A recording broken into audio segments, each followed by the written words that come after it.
ঠোঁট ফেটে রক্ত টপটপ করে মাটিতে পড়ছে আয়ানের। আয়ান কথা পর্যন্ত বলতে পারছে না, ব্যথায় কাতরাচ্ছে। উপস্থিত সবাই তাকিয়ে আছে, আর আয়ানের মা আয়ানকে ধরে বসে আছে। তারও যে চোখ থেকে বৃষ্টির মতো নোনা জল গড়িয়ে গড়িয়ে পড়ছে। সন্তানকে এইভাবে দেখেও কিছুই বলতে পারছে না আয়ানের মা। আয়ানকে ওর মায়ের হাত থেকে ছাড়িয়ে ইরার ভাই আবারও মারতে শুরু করে। মারতে মারতে আয়ান এক পর্যায়ে মাটিতে লুটিয়ে পড়ে।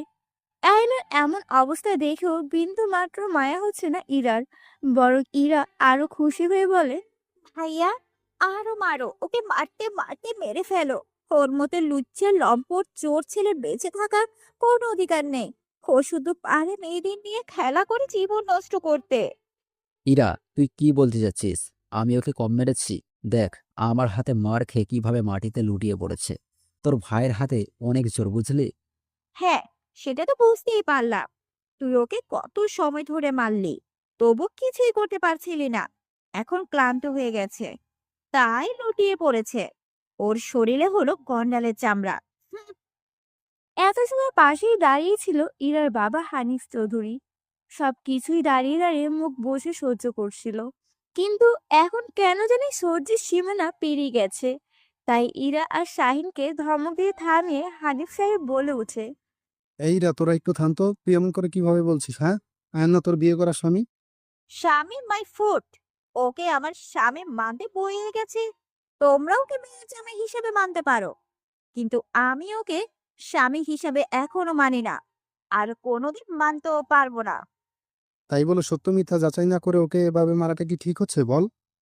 বাবা, তুমি কিসের সত্যি মিথ্যা যাচাই করতে বলেছো? হ্যাঁ, যেখানে ও লুচ্চামি করতে গিয়ে হাতে নাতে ধরা পড়েছে, তাও আবার ছোট বোনের মতো শালিকার সাথে। ছি, এটা বলতেও আমার ঘৃণা লাগছে। ইরার এমন কথা শুনে আয়নের মা আরো ভেঙে পড়ে। সে যেন এমন কথা কোনোভাবেই বিশ্বাস করতে পারছে না, তাই হাজারো কষ্টকে বুকের ভেতর দাফন করে বলে, বৌমা, তুমি কেন আয়ানের নামে এমন কথা বলতেছো বলো? তোমার বাবা নিজেই তো আমার ছেলেকে তোমার সাথে বিয়ে দিয়ে এই বাড়িতে নিয়ে এসেছিল, ঘর জামাই করে। আমরা তো আর নিজে থেকে আসতে চাইনি। চুপ করেন আপনি। এমন চরিত্রহীন ছেলে জন্ম দিয়ে আবার বড় বড় কথা বলছেন। হুম, আমার তো মনে হচ্ছে আপনিও আগে এমন চরিত্রহীন। ইরার কথা শেষ না হতেই ইরার বাবা ঠাস করে ইরার গালে থাপ্পড় লাগিয়ে দেয়, যেটা দেখে সবাই অবাক হয়ে যায়। কেননা ইরার গায়ে এই বাড়ির কেউ হাত তোলা তো দূরে থাক, ইরার সামনে জোর গলায় কথাও বলে না। ছি, ইরা, আমার ভাবতেও কষ্ট হচ্ছে যে তুই এমন একটা জঘন্য মনের মানুষ। দোষ যদি করেই থাকে তাহলে আয়ান করেছে, সেটার জন্য ওর মাকে কেন বাজে কথা বলবি? শোন, আল্লাহ সবকিছু সহ্য করলেও মা বাবার অপমান কখনোই সহ্য করে না। মারে, এখনো সময় আছে, ভালো হয়ে যা। বাবা, তুমি এই চোর লম্পটের জন্য আমার গায়ে হাত তুললে। হ্যাঁ, তুললাম। এইটা হয়তো আরো আগেই তোর উপরে করা উচিত ছিল। যেই ছেলেটা নিজের সবকিছু বিক্রি করে দিয়েছে তিনখানা ছেলে মেয়েদের কষ্ট যেন না হয় সেই জন্য, আর তুই তাকেই বলছিস চোর? ওই চোর না তো কি বাবা, তুমি বলো। ওই সেদিন আরোহীদের বাড়িতে গিয়েও টাকা চুরি করতে গিয়েছিল, যেটা আমার শালা হাতে নাতে ধরেছিল। আমাদের সম্মানের কথা ভেবে কিছু বলেনি। আমি সেই খবরটা জানি, আর সেদিন টাকা আয়ান না বরং তোর বকাটে শালা টাকাগুলো নিয়ে যাচ্ছিল, যেটা আয়ানকে দেখে ফাঁসিয়ে দেয়। যাই হোক, আয়নের গায়ে আর হাত তুলবি তো খবর আছে, বলে দিলাম। এভাবে অনেক কথা হয়। আয়নের মা আয়নকে জড়িয়ে ধরে কাজে ছেলের সাহায্যে ঘরে নিয়ে আসে। সব জায়গায় রক্ত পরিষ্কার করে ওষুধ লাগিয়ে দেয়, আর ছেলের মাথায় হাত বুলিয়ে দিয়ে চোখে পানি ফেলতে থাকে।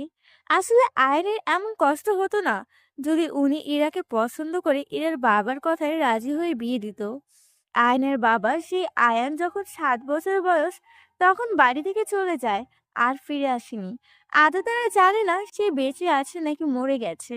আয়নের বাবা চলে যাওয়ার পর থেকে আয়নের মা মিসেস ফরিদা অনেক কষ্টে ছেলেকে লেখাপড়া করিয়ে মানুষ করে। একবেলা খেয়েছে তো 2 বেলা না খেয়ে থেকেছে, তবু ছেলের পড়াশোনা থামিয়ে দেননি। আয়ন খুবই মেধাবী ছাত্র থাকায় সব পরীক্ষাতেই সবার থেকে ভালো করত। আর এইদিকে ইরা হলো চৌধুরী বাড়ির রফিক চৌধুরীর 2 মাত্র মেয়ে। দেখতে যেন সুন্দর, এক পলকেই সবার নজর কেড়ে নেয়, তেমন রাগী আর অহংকারীও বটে। গরিবদের মানুষ বলেই মনে করে না, সবাই যেন ওর চোখে বস্তি থেকে উঠে আসা প্রাণী মাত্র। বাকি সব গল্পের সাথে থাকলে বুঝতে পারবেন। একদিন রফিক সাহেব আয়ানকে দেখে পছন্দ করে, কেননা আয়ান মায়ের সাথে সংসার খরচে সাহায্য করার জন্য চৌধুরী সাহেবের গরুর ফার্মে কাজ করে। আয়ানকে আগেও দেখেছে, কিন্তু আজকে দেখে বেশি পছন্দ করে। তাই কাজের ছেলে রহিমকে জিজ্ঞাসা করে। আচ্ছা রহিম, আমি আয়ানকে দেখছি এখানে অনেক আগে থেকেই কাজ করে, আর সবার থেকে ওর কাজের ধরনও আলাদা। দেখে মনে হয় ও শিক্ষিতও বটে। হ্যাঁ স্যার, আয়ান শিক্ষিত আর এখানে খুব মন দিয়ে কাজ করে।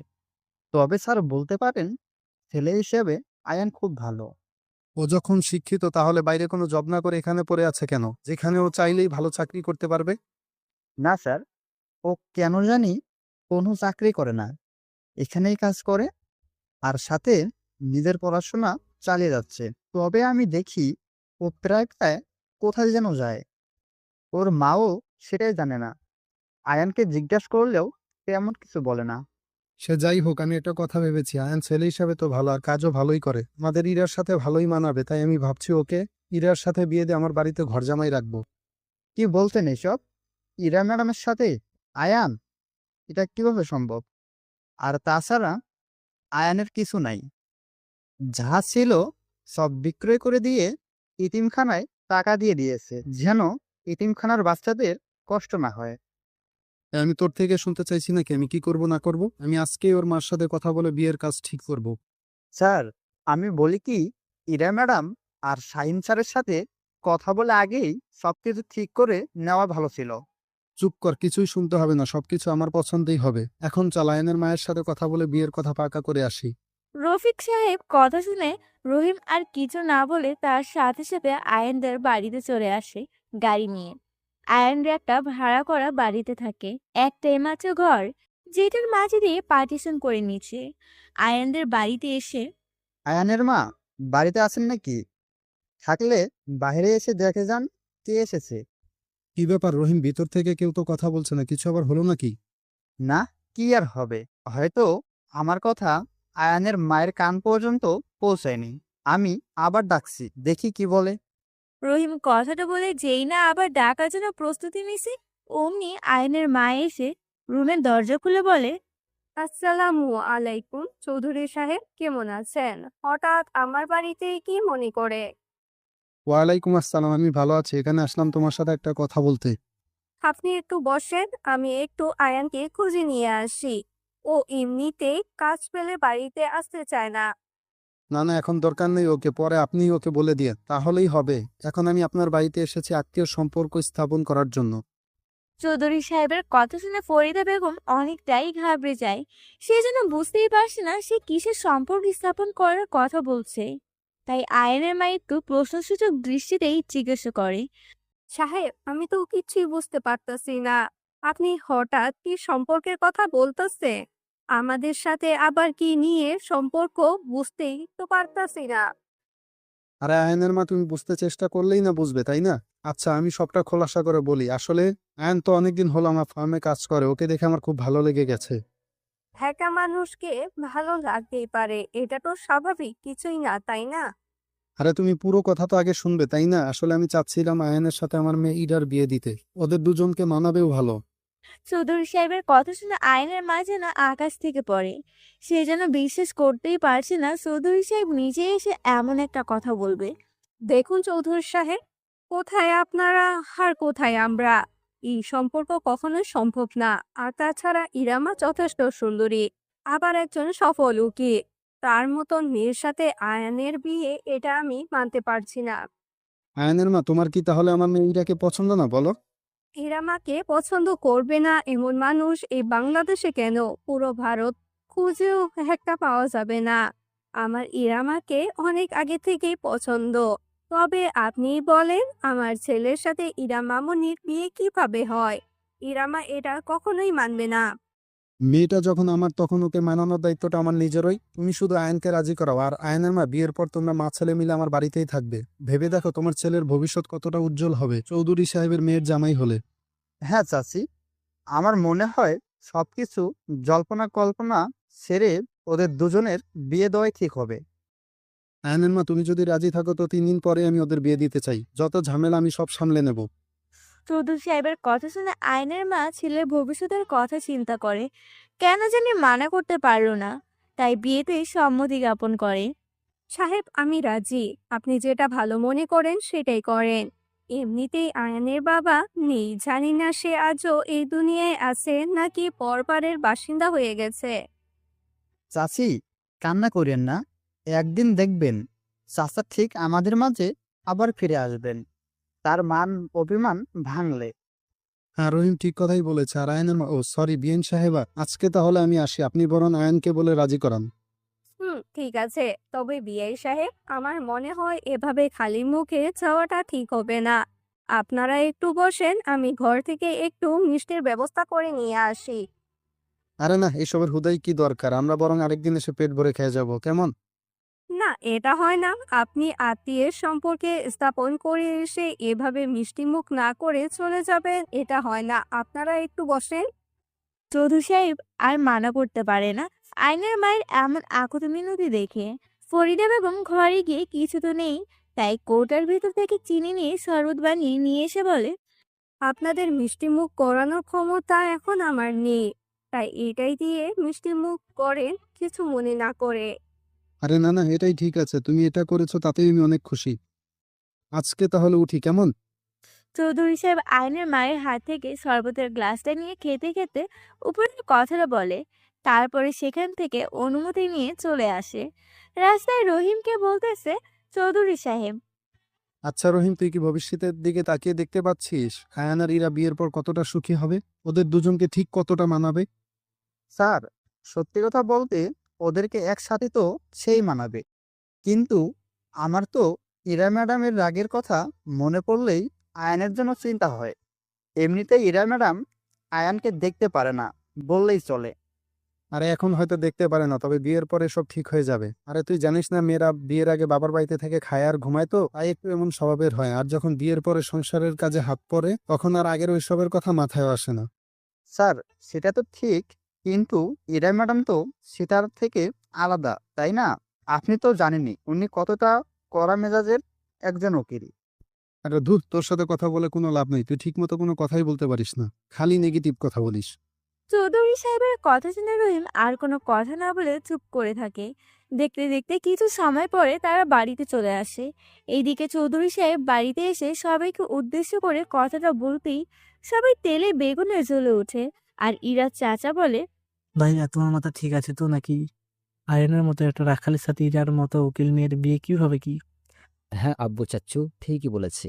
ওর সাথে ইরার বিয়ের কথা তুমি কিভাবে চিন্তা করলা? আমি তো কিছুই বুঝতেছি না। এত বোঝাবুঝির কি আছে? আমি কি মূর্খ নাকি? আমি যেটা বলেছি সেটা বুঝেই সিদ্ধান্ত নিয়েছি। আর আমি বিয়ের কথা পাকা করে এসেছি, 3 দিন পর বিয়ে।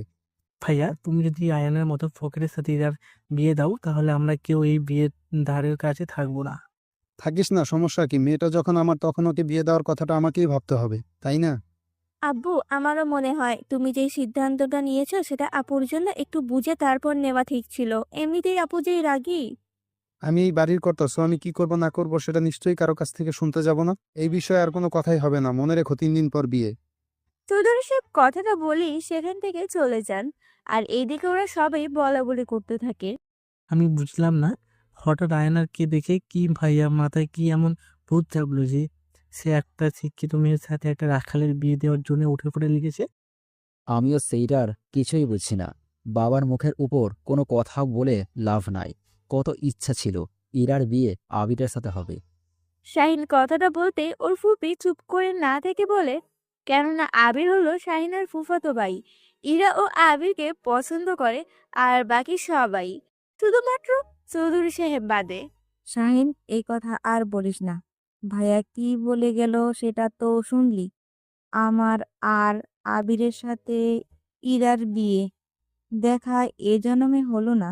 ফুপি, তুমি শান্ত হও। আব্বু কি মনে করেছে সবসময় তার কথাই চলবে? এবার সেটা হচ্ছে না। ইরা আপুর বিয়ে আবির ভাইয়ের সাথেই হবে। কি করে হবে, যেখানে ভাইয়ার কথা ছাড়া এখানে একটা গাছের পাতাও নড়ে না? বুবু, তুই কোনো চিন্তা করিস না, ইরার বিয়ে আবিরের সাথে হবে। আর ভাইয়া যদি জোর করে ইরার সাথে এই রাখালে বিয়ে দেওয়ার, তাহলে আমরা কোনোভাবেই সেই বিয়ে স্থায়ী হতে দেব না। তোরা সবাই যদি আমার সাথে থাকিস তাহলে আমার তো কোনো চিন্তাই নেই। আমি নাকে তেল দিয়ে ঘুমাতে পারবো। ফুপি, তুমি কোনো চিন্তাই করিও না। আমরা সবাই তোমার সাথে আছি সব সময়।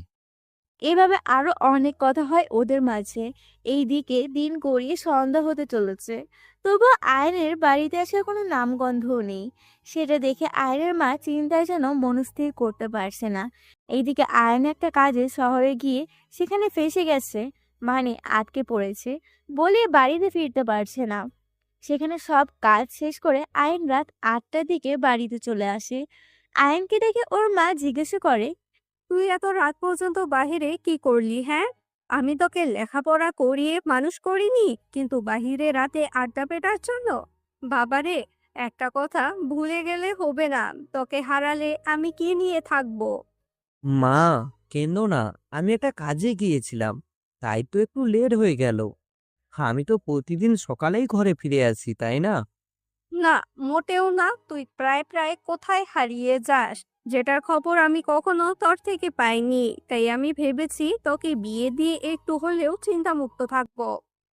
আয়ন বাড়িতে ফিরতেই মায়ের এমন কথা শুনবে সেটা ভুলেও কল্পনাও করেনি। সেজন্য ভাবতেই পারছে না ওর মা বিয়ের কথা বলবে।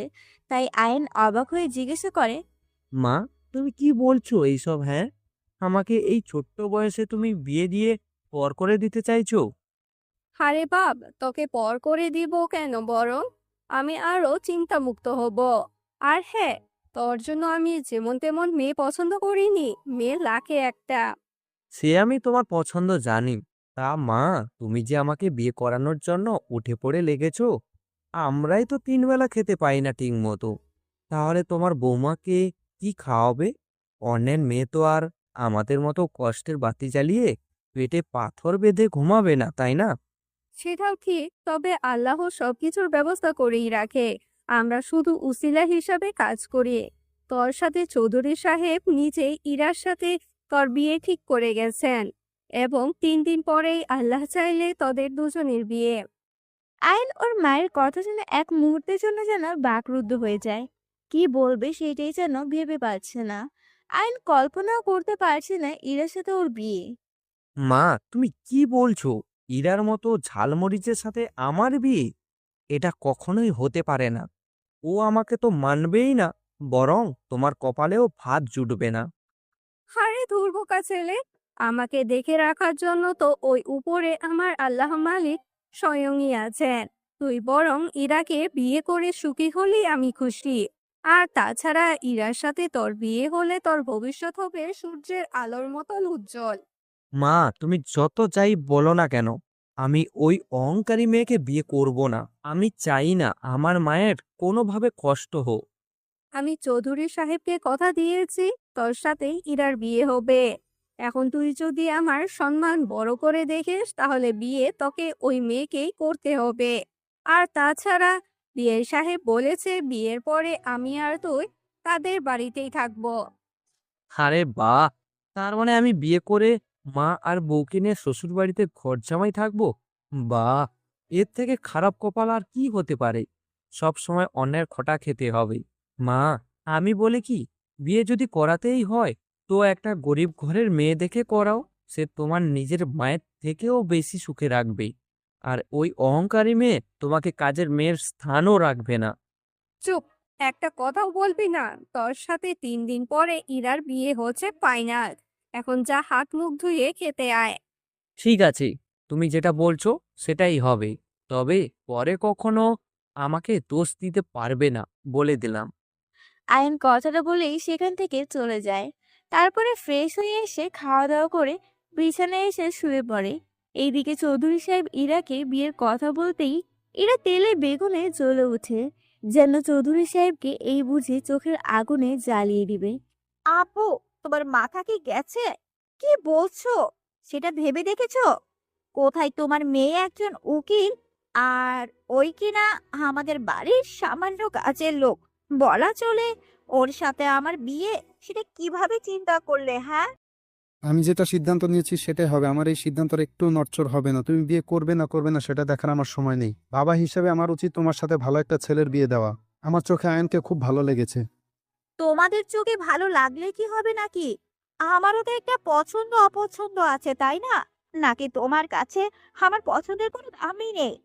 কেন থাকবে না? অবশ্যই আমার কাছে তোমার পছন্দের দাম আছে, তবে সেটা জামা কাপড়, অন্য অন্য জিনিস। যাকে নিয়ে সারা জীবন কাটাবি তাকে বেছে নেওয়ার বুঝ তোর হয়নি।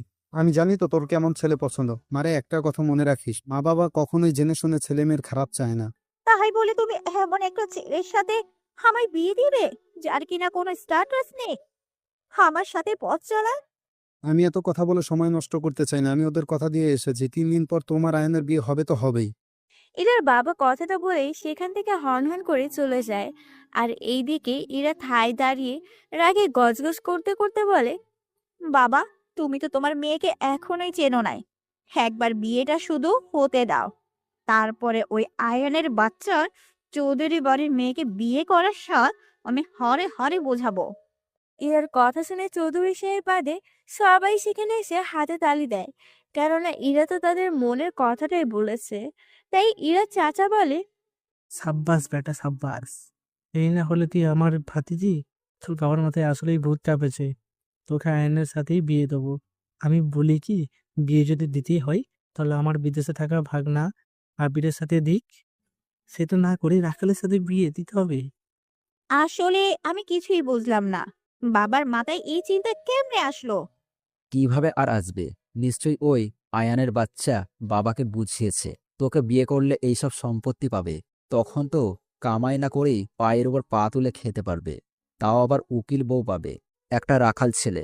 ওই আয়ানের বাচ্চাকে আমি বিয়ে করে স্বাদ মেটাবো। একবার শুধু বিয়েটা হতে দাও, তারপর বুঝবে আমি উকিল কি ডেঞ্জারাস। এইভাবে আরো অনেক কথা হয় ওদের মাঝে। দেখতে দেখতে 2টা দিন চলে যায়। 3 দিনের বেলা ঘরোয়াভাবে ইরা আর আয়নের বিয়ে হয়ে যায়।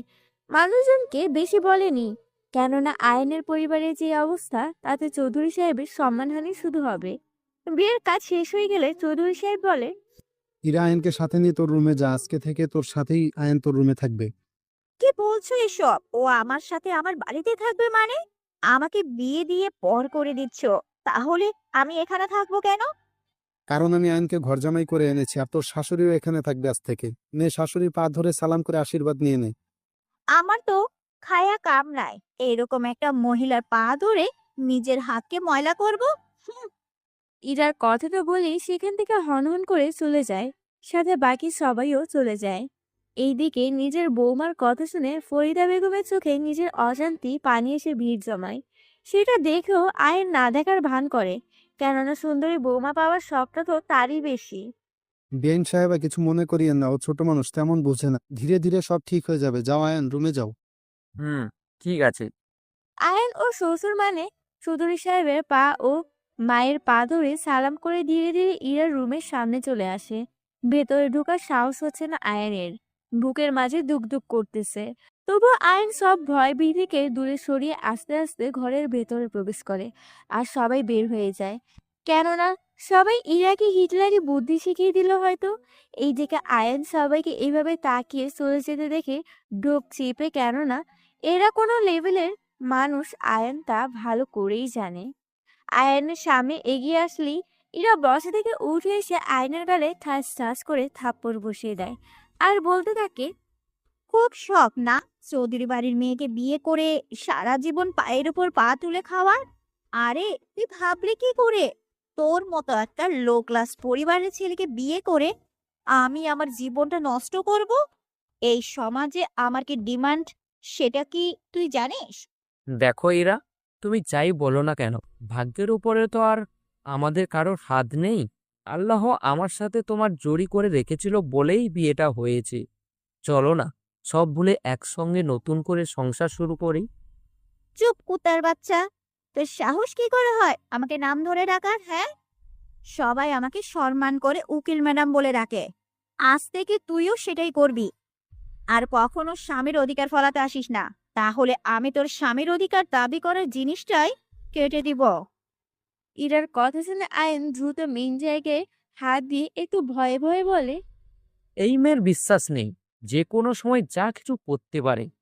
আচ্ছা ঠিক আছে, আমি আপনাকে কখনো ছুঁয়েও দেখব না। আপনি যেদিন নিজ থেকে আহ্বান করবেন সেই দিন আমি আপনার কথায় সাড়া দেব। এই ইরা চৌধুরী তোকে কোনো দিন কাছে ডাকবে না, এটা তুই নিশ্চিত থাক। আমি তোকে ডিভোর্স দিয়ে আবিকে বিয়ে করব। সেটাও ঠিক আছে, আমি আপনাকে বিয়ে করতে চাইনি মা, আর আপনার বাবার জন্য রাজি হতে হয়েছে। যাই হোক, আমার মাটাকে কষ্ট দিয়েন না। আপনার যত ইচ্ছা হয় আমাকে কষ্ট দিয়েন। আমি আবার মা পাগল ছেলে তো, মায়ের কষ্ট একদম সহ্য করতে পারি না।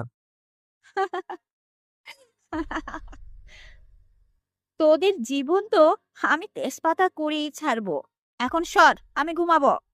ইরা কথাটা বলেই বিছানায় শুয়ে পড়ে। আর এইদিকে আয়ন যেই না খাটে বসে শুতে যাবে, অমনি ইরা একটা লাথি দেয়। আয়ন বিছানা থেকে দূরে গিয়ে পড়ে। আয়ন কোমরটা ধরে চিল্লিয়ে বলে, ও মা রে, কোমরটা বুঝি গেল রে।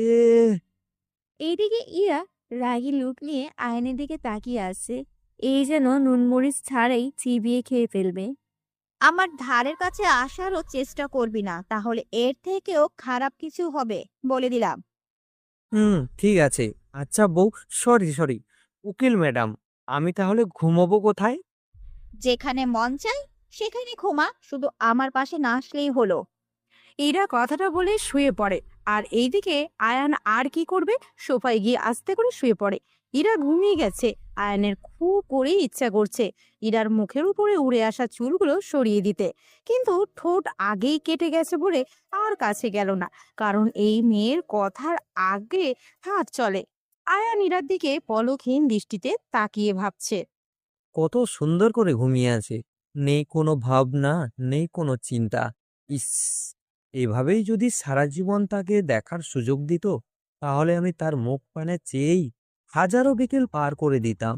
এই মুখের মুক্ত ঝরা হাসি থেকে সব কষ্ট দূরে সরিয়ে দিতাম। আয়ন এইসব ভাবতে ভাবতে কখন যে ঘুমিয়ে গেছে তার খেয়াল নেই। সকালে ইরা আগেই ঘুম থেকে উঠে ওয়াশরুম থেকে বালতি করে পানি এনে আয়নের উপর ঢেলে দেয়। একটু একটু শীত থাকায় বেশি কষ্ট না হলেও পানি দেবার কারণে কষ্ট হয়।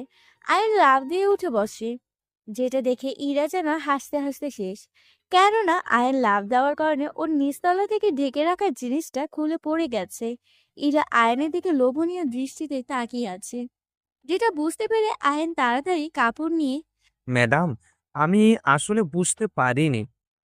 ওই নবাবের বংশধর, তোকে কি এখানে ঘুমিয়ে থাকার জন্য জায়গা দিয়েছি নাকি? যা, আমি গোসল করেছি, সেই কাপড়গুলো কেচে রোদে শুকাতে দিয়ে আয়। ঠিক আছে, কি আর করা, বিয়ে যখন করেছি বউয়ের কথাই তো উঠতে বসতে হবেই। হাজার হলেও শ্বশুর বাড়িতে ঘরজামাই হয়ে এসেছি বলে কথা। আয়নের এই কথা শুনে ইরা বলে ওঠে, কি রে ছোট লোক, তুই কি বিড়বিড় করে আমাকে কিছু বললি নাকি? কেমন বিষম উঠলো আমার। আরে না না, আপনাকে কিছু বলার সাহস আমার আছে নাকি? আমি তো শুধু দোয়া করেছি আপনার জন্য একসাথে দুইটা ছেলে হয়। আয়ন কথাটা বলেই ওয়াশরুমে চলে যায়। আর এইদিকে ইরা আয়নের কথা শুনে হাসতে হাসতে বাইরে চলে যায়। আর এইদিকে ইরাকে দেখে, বৌমা, তোমার ঘুম কেমন হলো? ঘুম যেমন হবার তেমনই হয়েছে। আর আমি কি পরিমাণে ঘুমিয়েছি সেটা কি আপনাকে বলতে হবে নাকি? আজও সরি মা, আসলে আমি এমনি জিজ্ঞাসা করেছি। তুমি কিছু মনে করিও না কিন্তু, কেমন? আরে ধুর, সরো তো আমার সামনে থেকে। ঘুম থেকে উঠে এমন ফকিরদের দেখলেই আমার দিনটাই 12টা বেজে যায়। ইরার কথা শুনে একটু হলেও আয়নের মা কষ্ট পায়, কিন্তু সেটা প্রকাশ না করেই সেখান থেকে চলে যায়। আর এইদিকে ইরাকে দেখে, হাই আপু, কেমন আছো? এই তো ভালো। আর ইতি, তোকে দেখে মনে হচ্ছে কিছু একটা বলবি। না মানে তুমি তো আমার বড়, আমারও পরীক্ষা দিতে হবে, তাই যদি বলতে রাতের পরীক্ষায় কেমন প্রশ্ন আছে একটু এক্সপ্রেশন নিলে ভালো হতো। দাঁড়া, তোকে আমি শিখিয়ে দিচ্ছি। শাকচুন্নি, আমার সাথে মজা নিস তাই না? ইরার কথা শুনে ইতিকে আর পায় কে, ইতি একটা দৌড়ে বকার পার হয়ে যায়। ব্যাস, ইরা সেখানে আর না থেকে সোফায় বসে পেপার পড়তে থাকে। এইদিকে ইরাকে সোফায় বসে থাকতে দেখে ওর ফুপি বলে, কি রে মা, কি করিস এভাবে নতুন বরকে একা রুমে রেখে? ফুপি, তুমি এভাবে কেন বলতেছো আমাকে? একটা কথা মনে রেখো, আমি আজ হলেও তোমার পুত্রবধূ হব, আর কাল হলেও তোমারই পুত্রবধূ হব। সেই আশাটাই তো আজও আমি সামনের দিনের অপেক্ষা করি। কত আশা ছিল তুই আমার ছেলের বউ হয়ে সারা জীবন আমার ঘরে থাকবি, কিন্তু আমার ভাইটা সেটা হতেই দিল না। তোকে কোন ফকিন্নির ছেলের সাথে বিয়ে দিল? আমার ছেলে কত বড় চাকরি করে, তাও আবার বিদেশে। আর তোর বাবার পছন্দের ছেলে কিনা তো তোদের গরুর ফার্মে কাজ করে। রাগ করিস না, কথাটা শুনলেও হাসি পায়। একজন উকিলের জামাই, গ্রামের চাষা। ফুপি, তুমি যাও তো। আমাকে শুনিয়ে শুনিয়ে বলছো সব বুঝি আমি। হ্যাঁ। এই দেখ, আমি বলছিলাম না রাগ করবি। এই জন্য লোকে বলে, স্ত্রী স্বামীকে দেখতে না পারলেও স্বামীর নামে স্ত্রীর কাছে দুর্নাম করলেই স্ত্রী সেটা সহ্য করবেই না। ফুপি, তুমি যাও তো। আমার একদম ভালো লাগছে না। আমার মাথা আবার গরম হয়ে গেলে সামলাতে পারবে না কিন্তু কইলাম। ইরার কথা শুনে ওর ফুপি সেখান থেকে চলে যায়। এইদিকে সবাই খাবার টেবিলে চলে আসে খাবার খাওয়ার জন্য। সবাই টেবিলে বসে আছে, কিন্তু বাড়ির জামাই আর তার মা পাশে দাঁড়িয়ে আছে। ইরা, তোর ফকিন্নি শাশুড়িকে একটু বসতে দে মাটিতে। টেবিলে বসার তো আর ক্ষমতা নাই। কথাটা শুনেই সবাই হাসাহাসি করতে থাকে। এইদিকে আয়ন কিছু বলতে পারছে না। আর কি বা বলবে এখানে? সে যে ঘরবন্দি জামাই শব্দের মাঝেই বন্দি। এইদিকে আয়নের মা অসহায় দৃষ্টিতে আয়নের মুখের দিকে চেয়ে আছে। ফুপি, একটু চুপ করে খাও তো। আর এই যে ছোট লোক, তোর মাকে এখানে বসতে দিয়ে তুই এখান থেকে যা। তোর মুখ দেখলে আমার আবার বমি আসবে। আমার মাকে অপমান করলে হয় না? আমি মাকে নিয়ে মাটিতেই খেতে পারবো। আমাদের তো মাটিতে খেয়েই অভ্যাস। এর থেকে ভালো ব্যবহার আর তোর কপালে জুটবে না। তাই যেটা খুশি সেটা কর। আয়ন আর কোনো কথা না বলে নিচে বসে পড়ে। আর ওর মা পাশে বসে। কাজে ছেলে যেই না খাবার নিয়ে এসে ওদের প্লেটে দিতে যাবে, অমনি ইরার ফুপে এসে সেই খাবার কেড়ে নিয়ে কাজে ছেলেটার গালে একটা থাপ্পড় দিয়ে বসে। হারামজাদা, এগুলো ওদের দিলে আমার ভাই কি খাবে? হ্যাঁ, ওদের কালকে রাতের যে খাবার আছে গরুকে দেওয়ার জন্য, সেইগুলো এনে দে, মজা করে খাবিনি। ঠিক বলেছে ফুপি, এদের মতো গরিবদের হজম শক্তি আবার অনেক থাকে। যেটাই থাক না কেন, তো এটা কোনো সমস্যা হয় না। ঠিক বলছিস, ফকিন্নিদের আবার ভালো মন্দ। আর এই যে শুন, এদের কখনো ভালো মন্দ খেতে দিবি না। কাজে ছেলেরা মাথা নাড়িয়ে সেখান থেকে চলে গেল। আর এইদিকে কিছু সময় পরে বাসি পান্তা ভাত আর মরিচ সাথে পেঁয়াজ এনে দিলেই আইন সুন্দর করে খাওয়া শুরু করতে নিয়েও না খেয়ে ইরাকে উদ্দেশ্য করে বলে, ম্যাডাম, আমাকে যা খুশি তাই দিয়েন। আমি আস্তে আস্তে খাবো। কিন্তু আমার মাকে একটু ভালো খাবার দিন। তার তো বয়স হয়ে গেছে। আয়নের কথা শুনে ফরিদা বেগমের চোখ থেকে পানি পড়তেছে। কেননা তার জন্যই আজকে এই দিন দেখতে হচ্ছে। ইরা কি যেন ভেবে বলল, সেটা পারাই যায়, তবে তোর মাকে ভালো কিছু দিলে তুই দিনে 2 বেলা খেতে পারবি, তাও আবার সকালে পান্তা ভাত মরিচ দিয়ে আর রাতে গরম ভাত কাঁচা মরিচ ভর্তা দিয়ে। তবে আমি তো আর বিবেক ছাড়া মানুষ না, তাই সপ্তাহে একদিন 1 ইঞ্চি সাইজে ছোট মাছের তরকারি পাবি। আমার সেটা দিয়েই হবে। আপনি শুধু আমার মাকে একটু ভালো খাবার দিলেই হবে। তারপরে আয়নের কথা শুনে আয়নের মাকে এক প্লেট গরম ভাত মাছ দিয়ে খেতে দেয়। কিন্তু ছেলেকে পান্তা ভাত খেতে দেখে মা কি আর গরম ভাত খেতে পারবে? তার গলা দিয়ে কি নামবে বলেন? ফরিদা বেগম খাবার মাখিয়ে লোকমা বানিয়ে আয়নের মুখে দিয়ে দুজন ভাগ করে এক প্লেট ভাত খেয়ে নেয়। বিষয়টা দেখে ইরার একটু কষ্ট লাগলেও সেটা অহংকারের নিচে চাপা পড়েই থাকে। এভাবেই দেখতে দেখতে কিছুদিন চলে যায়। সবাই আয়ন ও আয়নের মায়ের উপর অনেক অত্যাচার করে। বলতে গেলে এখন আয়ন বাড়ির সব কাজ করে, আবার ইরার সাথে অফিসে যায় কাজের লোক হয়ে। একদিন সকালে ইরা শাড়ি পরতেছিল, ঠিক তখনই আয়ন না জেনে কি একটা নেবার জন্য রুমে এসে, কেননা দরজা খোলাই ছিল পূর্বে থেকে। আয়ন ইরার দিকে চোখ পড়তেই হা করে তাকিয়ে আছে। আয়নের চোখ যেন সরছেই না, আর হাও বন্ধ হচ্ছে না। তাহলে আয়ন কি দেখেছে ভাবেন? এইদিকে ইরা লজ্জায় লাল হয়ে তাড়াতাড়ি নিজেকে সামনে নিয়ে এক মন ওজনের রাগ নিয়ে আয়নের গালে থাপ্পড় দিয়ে বলে, তোর এত বড় সাহস আমার রুমে অনুমতি না নিয়ে ঢুকিস? আমার কি দোষ? আপনার তো উচিত ছিল দরজা লাগিয়ে কাপড় চেঞ্জ করা, তাই না? আপনি শুধু শুধু এই গরিব বাপের অসহায় ছেলেটার গায়ে আঘাত করলেন। চুপ, আর একটা কথাও বলবি না। আর তুই সত্যি কিচ্ছু দেখিসনি তো? না, আমি সত্যিই কিছু দেখি নাই। তবে নাভির ওপরের তিলটা দেখতে খুবই সুন্দর ছিল। আয়ন কথাটা বলেই গালে হাত দিয়ে বাইরে চলে যায়।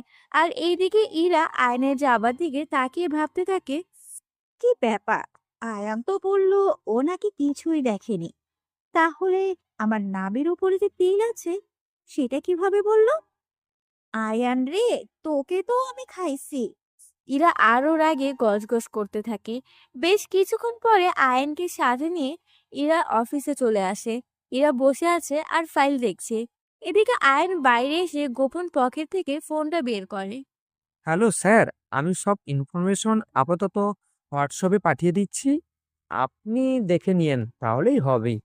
ঠিক আছে। আর আয়ান, নিজের দিকে খেয়াল রেখো, আর কেউ যেন জানতে না পারে। স্যার, ভয়ের কোনো কারণ নেই। ভুলে যাবেন না, আমার বউ একজন উকিল। হ্যাঁ হ্যাঁ, আর সেটা তোকে বলতে হবে না। আজও সকালে বউয়ের হাতে ঠান্ডা কফির বদলে গরম থাপ্পড় খাস, আবার কথা বলিস। কি করব স্যার, কিছু পেতে হলে অবশ্যই তো কিছু দিতে হবে, তাই না? আমি না হয় অহংকারী মেয়েকে আপন করে পাওয়ার জন্য একটু কষ্ট করেই গেলাম। তোর মনে কখন কি চলে সেটা বোঝা কি আর আমার ক্ষমতা নাকি? সে যাই হোক, সামনের শুক্রবারে কিন্তু তোকে এখানে যেতে হবে। ওকে স্যার, এখন রাখি। বউ আমার টের পেলে আমাকে আদা ছাড়াই চা বানিয়ে খাবে কচকচ করে। হ্যাঁ হ্যাঁ, আচ্ছা ঠিক আছে। আয়ন ফোন কেটে আবারও ফোনটা লুকিয়ে রেখে ইরার কাছে চলে আসে। আয়ন কার সাথে কথা বললো বা কি করে সেটা পরে জানতে পারবেন। তাই আগে থেকেই এত টেনশন নেবার কোনো দরকার নেই। আয়নকে দেখেই ইরা বলে, তোকে আমি সেই কখন থেকে খুঁজছি, পাচ্ছি না কেন? হ্যাঁ, কিভাবে যে খুঁজছেন, মনের চোখ দিয়ে খুঁজলে আমাকে অবশ্যই পেয়ে যেতেন। খায়া তো আর কাম নাই, তোকে আমি মনে চোখ দিয়ে খুঁজতে যাব। যা, গিয়ে আমার জন্য কফি নিয়ে আয়। কিন্তু ম্যাডাম, এখন এখানে তো কফি নেই, শুধু চা আছে, আর লিফট কাজ করছে না। আমার যেন রাগ না ওঠাস, বলে দিলাম। আমি কফি আনতে বলেছি, তুই নিয়ে আয়। কিভাবে আনবি সেটা তোর ব্যাপার। আচ্ছা, যাচ্ছি। শাকচুনি বসে বসে খাবে আর আমার উপরে অর্ডার করবে। সময় আমারও আসবে, তখন আমিও দেখাবো কত ধানে কত চাল হয়। আমার উপরে টাকার গরম দেখাও, হ্যাঁ? বউ দেখেই কিছু বলছি না, কম হলেও কষ্ট তো আমারই হবে। আয়ন মনে মনে উপরের কথাগুলো বলতে বলতে আটতলা থেকে পায়ে হেঁটে হেঁটে সিঁড়ি বেয়ে নিচে চলে আসে। কেননা ইরার অফিসটা হলো 8 তলার উপরে, আর লিফট কাজ করছে না সেটা তো শুনলেনি। আয়ন সুন্দর করে কফি বানিয়ে আবারও ইরার জন্য নিয়ে আসে। 8 তলা ওঠানামা করে আয়নের শরীর পুরোই ঘেমে ভিজে গেছে। আয়ন হাঁপাতে হাঁপাতে এসে বলে, ম্যাডাম, এই যে নিন আপনার স্পেশাল কফি। দে। ইরা কফিটা হাতে নিয়ে দেখে যে ঠান্ডা হয়ে গেছে। তাই পুরো কফিটা আয়নের মুখের উপর ছুঁড়ে মারে। আয়নের রাগে যেন মনে হচ্ছে ইরাকে গলা টিপে দিতে। ভাগ্যিস একমাত্র বউ বলেই কিছু বলল না। তোকে আমি বলেছি গরম কফি আনতে, আর তুই এনেছিস কোল্ড কফি। একটা কাজও ঠিকভাবে করতে পারিস না।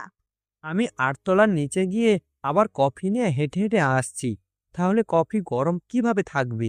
আপনি তো একটা আগুনের ডিব্বা, তাহলে একটু তাপ দিয়ে নিলেই তো কফি গরম হয়ে যায়। তোর মাথা ঠিক আছে তো? আমার সামনে দাঁড়িয়ে তুই কি বলছিস? যা আমার চোখের সামনে থেকে। আয়ন আরো কিছু না বলে সেখান থেকে চলে আসে বাইরে। মুখে লেগে থাকা কফির পানি মুছতে মুছতে এভাবেই চলতে থাকে দিন। আর বাড়তে থাকে আয়নের উপর সবার অবহেলা অত্যাচার। একদিন আয়ন বাড়িতে রান্না করতেছে, কেননা আজকে আবির আসবে। ইতি রান্নাঘরে গিয়ে বলে, এই যে আয়ন ভাইয়া, আজকের রান্নাটা ভালো করে করিও, কেননা আজকে আবির ভাইয়া আসবে। আমি যতটুকু পারি ভালো করার চেষ্টা করব। এটা নিয়ে তোমরা ভেবো না, কেমন? ঠিক আছে। খারাপ হলে তো আপু তোমাকে সেই রকম খেলাবে, তাই বললাম। ধন্যবাদ সালিকা সাহেবা। ভাইয়া, তুমি না অনেক মজার মানুষ। তবে কেন যে তোমাকে সবাই বোঝে না কে জানে। তোমার মতো সব্বার মনে বুঝ হলে সবাই আমাকে বুঝবে, একটু সময়ের অপেক্ষা শুধু। আমিও তো চাই আপু তোমাকে বুঝুক, আপন করে নিক। আবির ভাইয়াকে আমার আগে আপুর জন্য পছন্দ হলেও এখন তাকে ভালো লাগে না, তোমাকেই বেশ লাগে আপুর জন্য। ইতি, তুমি এখন যাও, তোমার আপু বা ফুপি দেখলে আবার বকা দিবি। ইতি আর কোনো কথা না বলে সেখান থেকে চলে যায়। আর এইদিকে আয়ান সব কাজ শেষ করে খাবার টেবিলে সাজিয়ে রাখে, কেননা একটু আগেই আবির এসেছে। সবাই খাবার টেবিলে বসে আছে আর পাশেই দাঁড়িয়ে খাবার সার্ভ করছে আয়ান। আয়ানের সাথে যে ইরার বিয়ে হয়েছে সেটা আবার কেউ এখনো আবিরকে বলেনি, কেননা আবির খুবই রাগী একটা ছেলে। হাই সুইটহার্ট, তুমি আমার থেকে দূরে কেন? আসো, আমার কাছে এসে বসো। আবিরের কথা শুনে ইরা সবার সামনে একটু হলেও কেমন লাগে, কিন্তু কি আর করার, আয়নকে দেখানোর জন্য আবিরের পাশে গিয়ে বসে। আবির এটা সেটা ইরাকে তুলে খাওয়াচ্ছে। আর এইদিকে আয়ন প্রকাশে রাগ দেখাতে না পারলেও ভেতরে ভেতরে ঠিকই রাগে পড়ছে। আচ্ছা ইরা, এই ছেলেকে তো আমি আগে কখনো দেখিনি। ও, এর নাম আয়ান। আমাদের বাড়িতে নতুন কাজের লোক নিয়ে এসেছে আব্বু। ও আচ্ছা, এই কাজের লোক আয়ান। শোন, কাজের লোক কাজের লোকের মতোই থাকবি। আমার ইরার দিকে আবার দুষ্ট নজরে তাকাইস না কিন্তু, তাহলে তোর চোখ আমি তুলে নিব। আবির কথা শুনে আয়ন কিছু না বলে সেখানে দাঁড়িয়ে মনে মনে বলে, শালা হনুমানের বাচ্চা, আমার বউকে নিয়ে আবার আমাকেই মানা করে। আরে চোখ তো আমি তো তুলে নিব, শুধু একটু অপেক্ষা কর। আবির ভাইয়া, তুমি আমার জন্য কি নিয়ে এসেছো বলো। তোমার জন্য আমি কত কি নিয়ে এসেছি যেটা বলে বোঝাতে পারবো না। তবে ইতি, তুমি কি আগের থেকে অনেক সেক্সি হয়ে গেছো নাকি? আবিরের মুখে এমন কথা শুনে ইতি যেন সবার সামনে লজ্জায় লাল হয়ে যায়। আর এইদিকে ইরাও খুব খারাপ লাগে। আইনের কথা কি বলবো, আইনের তো মনে হচ্ছে এখনই যদি থাপ্পড় দিয়ে ওর দাঁত ফেলে দিতে পারতো তাহলে ভালো হতো। এভাবে খাওয়া শেষ করে আয়ন রুমে বসে আছে। এমন সময় ইরা রুমে আসলে আয়ন বলে, আবির ছেলেটা কেমন যেন বেশি সুবিধার না, আপনি একটু দূরে দূরে থাকেন। ইতিকে সবার সামনে কি কথা বললো দেখেছেন? চুপ! কে ভালো আর কে মন্দ সেটা কি আমি তোর কাছ থেকে শিখবো নাকি? আর এগুলো এখন কমন বিষয়। এটা এখন সব জায়গাতেই চলে। সেটা হয়তো ঠিক, তবে একটা কথা শুনে রাখেন, নিজের ইজ্জত হেফাজতে রাখার দায়িত্ব নিজের। আয়নের কথা শুনে এবার ইরা রেগে গিয়ে আয়নের গালে থাপ্পড় দিয়ে বলে, আমার তোর থেকে শিখতে হবে না। আর তোর মতো কি সবাই লুচ্চা নাকি? মেয়ে দেখলেই শকুনের মতো চোখ দিয়ে খাস? চুপ করেন। আমি খারাপ হতে পারি, তবে মেয়েদের সম্মান করতেই পিছু পা হই না। আবিরের চালচলন আমার কাছে ভালো লাগেনি, তাই বললাম। তোর ভালো লাগা না লাগা দিয়ে আমি কি বাদাম কিনে খাবো নাকি যে এত ভাবতে হবে? এখন আর একটা কথাও বলবি না। আমি একটা কাজ করব। ঠিক আছে। আয়ন আর কিছু না বলে সেখানে দাঁড়িয়ে থাকে।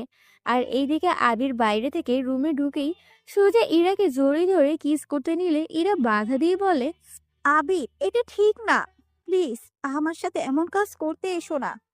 ওরে বেবি, আমি না হয় বিয়ের পর তোমার সাথে জমিয়ে প্রেম করব। তা এই ফকিরের বাচ্চা তোমার রুমে কি করে? ওই একটা কাজের জন্য ডেকেছিলাম, তো তাই এসেছে। ও আচ্ছা, আর এই ফকিরের বাচ্চা এখন এই রুম থেকে বের হ। শুধু না, তুমিও যাও, কেননা আমি একটা কাজ করব। আমি একটু থাকি না বেবি, তুমি কাজ করো, তাতে কি হয়েছে? আমি কি আর তোমায় ডিস্টার্ব করব নাকি? আমি এত কিছু বুঝি না। তুমি এখন যাও তো। আমার মাথা গরম হলে কি করব বুঝতেই পারছো। আচ্ছা, আমি তাহলে এখন যাই। যাও। আবির চলে গেলে আয়ন সেখানে দাঁড়িয়ে আস্তে করে বলে, নিজের স্বামীর সামনে এভাবে পরপুরুষের সাথে জড়িয়ে ধরে ঢলাঢলি, এটা কি ঠিক মনে করেছেন আপনি? কিসের স্বামী? হ্যাঁ, কিসের স্বামী? তোকে আমি স্বামী বলে মানলেই না হবে? আমি তোকে কখনোই স্বামী হিসেবে মানবো না। আমার যা খুশি তাই করব। সেটা বলার তুই কে? হ্যাঁ, আমি তোমার স্বামী, তোমার ভালো মন্দ দেখার অধিকার আমার আছে, তাই সেটা তোমার মানা উচিত। মার খেতে না চাইলে এখান থেকে তাড়াতাড়ি বের হ, না হলে কপাল থেকে একটা মায়েরও দূরে যাবে না। ইরার কথা শুনে আয়ন আর কিছু না বলে সেখান থেকে বেরিয়ে যায়। এইদিকে আয়নকে মলিন মুখ নিয়ে বাইরে বের হতে দেখে ওর মা কাছে এসে জিজ্ঞাসা করে, বাবা আয়ান, আমি তোর জীবনটা নষ্ট করে দিলাম, আমাকে ক্ষমা করে দিস পারলে। মা, তুমি কেন ক্ষমা চাচ্ছ বলো? এইসব আমার কপালের সাথে লেখা ছিল, সেটাই হচ্ছে। এতে তোমার কোনো দোষ নেই। মা, তুমি ভাত খেয়েছো? হ্যাঁ বাবা, খেয়েছি ইতি মামুনির সাথে। আচ্ছা, তাহলে ভালোই হলো। আচ্ছা, তুমি থাকো, আমি একটু বাইরের থেকে ঘুরে আসি, একটা কাজ আছে। আচ্ছা যা, তবে তাড়াতাড়ি আসিস, বৌমা তোকে না পেয়ে আবার কি না কি করে বসে আল্লাহই জানেন। সে আর কি করবে, তোমাকে আর আমাকে অপমান অত্যাচার করা ছাড়া। আচ্ছা মা, একটা কথা বলতে পারো, এরা আমাদের সাথে এমন কেন করে? ওর চোখে কি আমরা মানুষ না? সে কথার উত্তর আমার কাছে নেই বাবা, তবে বাবা তুই নিজেকে সুন্দরভাবে তৈরি কর মানুষের মতন, মানুষ রূপে, তাহলে তোকে ইরা কেন, সব মেয়ে বাবার জন্য পাগল হয়ে যাবে। এই জন্য তোকে তার মনের মতন করে তৈরি কর। মা, আমি তো আর 8টা 10টা মেয়েকে চাই না। আমি তো আমার এই অহংকারী বউকেই আপন করে পেতে চাই। বাবা ধৈর্য ধারণ কর, একদিন ঠিকই বৌমার মনের মতন হতে পারবি। আয়ান আর কোনো কথা না বাড়িয়ে সেখান থেকে চলে যায়। আয়ান সোজা পাশে একটা রেস্টুরেন্টে বসে ওর স্যারের সাথে বসে কথা বলছে। আয়ান, তোমাকে যে কথাটা বলার জন্য ডেকেছি সেটা না বলে তো বকবক করে যাচ্ছি। সেটা কোনো ব্যাপার না, আগে তো কথা শুনে মজা নিতে হবে, পরে না হয় আপনার কাজের কথা শুনে নিব। আয়ান, তোমাকে দেশের বাইরে যেতে হবে 2 মাসের জন্য। কিভাবে তুমি সবাইকে মানাবে সেটা তোমার ব্যাপার। স্যার, কি বলছেন? আমি নতুন বিয়ে করেছি, আর এই মুহূর্তে নতুন বউ রেখে আমি কিনা দেশের বাইরে যাব, তাও আবার 2 মাসের জন্য? কিছুই করার নেই, উপর মহল থেকে অর্ডার, তোকে যেতেই হবে। আমি কি করব? তোর মতো করে তো আর কেউ এই কাজটা করতে পারবে না। ঠিক আছে, আমি যাব, তবে 2 সপ্তাহের একদিন বেশিও থাকতে পারবো না। এখন আমাকে চাকরিতে রাখেন আর না রাখেন সেটা আপনাদের বিষয়। শ্বশুর আবার চৌধুরী বুঝতে হবে। হা হা, তুই সোজা 2 মাস থেকে সোজা 2 সপ্তাহে নামিয়ে আনলি। তা এত যে চৌধুরী বাড়ির মেয়ের জামাই বলছিস, এখনো কি তার মেয়ের মনের মতো হতে পেরেছিস? আমাকে এত লুকিয়ে রাখলে তার মনের মানুষ কিভাবে হতে পারবো? তবে চেষ্টা করতে থাকি, একদিন তার মনের মানুষ হতেই পারবো। আচ্ছা ঠিক আছে, আমি স্যারের সাথে কথা বলে দেখি যে সময় কমানো যায় নাকি। বলে লাভ নেই, আমি 2 সপ্তাহের বেশি একদিনও থাকতে পারবো না। এখানে আমার মাকে দেখার মতো কেউ নেই, সেটা আপনার অজানা নয়। সেটা আমি ভালো করেই জানি। এভাবে ওরা দুজনে আরো অনেক কথা বলে খাবার খেয়ে আয়ন বাড়িতে চলে আসে। আর আসার সময় ঈদের জন্য ফুচকা আর অন্য কিছু নিয়ে আসে। বাড়িতে এসেই ঈদের হাতে দিয়ে বলে, এইগুলা তোমার জন্য নিয়ে আসলাম। ভাইয়া অনেক অনেক অনেক ধন্যবাদ আপনাকে আমার জন্য এত কিছু আনার জন্য। ধন্যবাদের কি আছে, আমি তো তোমার ভাই, তাই না? তোমার জন্য এইগুলো আনতেই পারি। আয়ান আর ইতিকে এভাবে কথা বলতে দেখেই এরা সেখানে এসে ঝাড়ি মেরে বলে, ইতি, ওই ফকিরের বাচ্চার সাথে তোরা তো কিসের কথা? হ্যাঁ, শিগগিরই যা এখান থেকে। আর তোর হাতে এগুলো কি দেখি? আপু ভাইয়া আমার জন্য ফুচকা সদাই এনেছে, আর সেটাই আমাকে দিল, তাই ভাইয়ার সাথে একটু কথা বললাম। আর দুলাভাইয়ের সাথে তো একটু কথা বলবোই, তাই না? কিসের এত কথা? আর এই ফকিরকে তুই দুলাভাই বলছিস কেন? ওর কি যোগ্যতা আছে তোর দুলাভাই হবার? হ্যাঁ, আপু তুই কিন্তু বুঝতেছিস না, ভাই অনেক ভালো মনের মানুষ একজন, তোকে খুব বেশিই ভালোবাসে। চুপ, একটা কথা বলবি না। তোকে ওর হয়ে দালালি করতে কে বলেছে? হ্যাঁ, যা এখান থেকে। আইসে অন্যের হয়ে ওকালতি করতে। ইতিকে মনে হয় আমার উপরে হওয়া রাগটা না দেখানোই ভালো। দোষ করলে ওর সাথে কথা বলে আমি করেছি, সে তো নয়। আয়নের কথা শুনে ইরা আয়নের গালে ঠাস ঠাস করে একটা থাপ্পড় বসিয়ে দিয়ে রাগে গজগজ করতে করতে ইতিকে বলে, ইতি, তোর হাত থেকে ওসব ফকিরের আনা সস্তা জিনিস ফেলে দে। ওইসব খেলে পেট খারাপ করবে। ইতি, এইগুলো ফেলতে হবে না, আমাকে দাও, আমি খাবো নি। পেট খারাপ হলে আমার হবে, তবুও তো কেউ দেখে আনন্দ পাবে, তাই না? আয়ন কথাটা বলেই ইতির হাত থেকে জিনিসগুলো নিয়ে সেখান থেকে চোখ মুছতে মুছতে চলে যায়। আর এইদিকে ইরা চাচা এসে বলে, কি ব্যাপার রীতি, তোমার মন খারাপ কেন আবার? আর এক ইরাকেই বা রাগি দেখাচ্ছে কেন? আমি তো তার কিছুই বুঝতে পারছি না। চাচা কিছুই হয়নি, আপু একটু আমাকে শাসন করলো তো, এই আর কি। তাহলে ইরা এইভাবে রাগ করে আছে কেন? ইরা তো এত রাগ করে শুধু আয়নের সাথেই যদি কিছু হয়। এখন বলো তো ব্যাপারটা কি? চাচু, কিচ্ছু হয়নি। আমি এমনিতে রাগ করে আছি। ইরা কথাটা বলেই সেখান থেকে চলে যায়। আর এইদিকে ইতির মন তো আগে থেকেই মন খারাপ, তাই সেও সেখান থেকে চলে যায়। কিছু সময় পরে আয়ন টেবিলের উপর ফুচকার প্যাকেটটা রেখে ওর মায়ের কাছে চলে যায়। মায়ের কাছে এসে দেখে ফরিদা বেগম বসে বসে সুই সুতা দিয়ে একটা গেঞ্জি সেলাই করতেছে। আয়ন তার কাছে এসে কোলে মাথা দিয়ে বলে, আম্মু, আমার একটু মাথায় হাত বুলিয়ে দাও তো। আমার না কেন জানি একটু ভালো লাগতেছে না। কি ব্যাপার আয়ান, তোর চোখে পানি কেন? আর তুই এমন করতাছিস কেন বল? মা, আমরা এত গরিব কেন হলাম? আল্লাহ কি আমাদের হীরাদের মতো সবকিছুই দিতে পারেনি? তার ভান্ডারে কি অভাব ছিল? বাবারে, আল্লাহ যদি সবাইকে এক সমান জিনিস দিয়ে এই পৃথিবীতে পাঠাইতো, তাহলে কি আর আমরা এমন মানুষের সাথে ঘুরতাম নাকি? আল্লাহ সবাইকে পরীক্ষা করার জন্যই ভিন্ন ভিন্ন ভাবে পাঠিয়েছে। একদিন দেখবি তোর সব হবে, সেদিন তোর পিছনে সবাই ঘুরবে, তোকে কারোর পিছনে পড়ে থাকতে হবে না। মা, তুমি শুধু আমাকে দোয়া করো। তোমার দোয়া থাকলে আমি সবকিছু করতে পারবো। সব কষ্টকেই দূরে হাঁটিয়ে দিতে পারবো। আয়নের কথা শুনে ওর মা খুশিতে ভরে ওঠে। আয়নের মাথায় হাত বোলাতে থাকে। এভাবে আয়ান আরো কিছু সময় মায়ের কোলে মাথা রেখে শুয়ে থাকে। এদিকে আবির ওর মায়ের সাথে কথা বলতেছে। আম্মু, ইরা এখন কেমন জানি আগের থেকে পাল্টে গেছে। আমি তো এর কারণই বুঝতে পারছি না। আবির, ইরার মনে কখন কি চলে সেটা কেউ বলতে পারে না। তবে তুই সব সময় ইরাকে দেখে রাখবি, কখন কি করে। ইরাকে তোর বউ করতে পারলেই আমরা ইরা সব সম্পত্তি পেয়ে যাব। আরে দূর, সম্পত্তি পাবার জন্য ইরাকে বউ করে পেতে হবে কেন? মামার থেকে জোর করে সাইন করে নিলেই তো হবে, তাই না? আরে গাধা, সেটা হবে না। কেননা ভাইয়া ইরার নামে তো অর্ধেক সম্পত্তি দিয়েইছে, কিন্তু ভাবি মরে যাওয়ার সময় তার ভাগের সম্পত্তিও ইরাকে দিয়ে গেছে। তবে শর্ত হলো ইরার বিয়ে হলে সেই সব সম্পত্তির অধিক মালিক তার স্বামী হবে। সেটা কোনো সমস্যা হলো নাকি? আমি ইরাকে বিয়ে করলে তো সে অর্ধেক সম্পত্তি পেয়ে যাব। এটা নিয়ে কেন এত টেনশন করছো বুঝলাম না। আবির কথা শুনে ওর মা কিছু বলতে যাবে, তার আগেই বাইরে থেকে ভেতরে আসতে আসতে ইরার চাচা বলে ওঠে। আবির, সমস্যা তো আছেই। কারণ ওই যে আয়ানকে দেখছিস, ওর সাথে ভাইয়া ইরার বিয়ে দিয়েছে। আবির তো এই কথা শুনে রেগে ফায়ার হয়ে যায়। এতটাই রেগে গেছে যে রাগের কারণে পাশে থাকা ফুলের টবটা ঠাস করে ফেলে দিয়ে বলে, ইরার বিয়ে দিয়েছো মানে?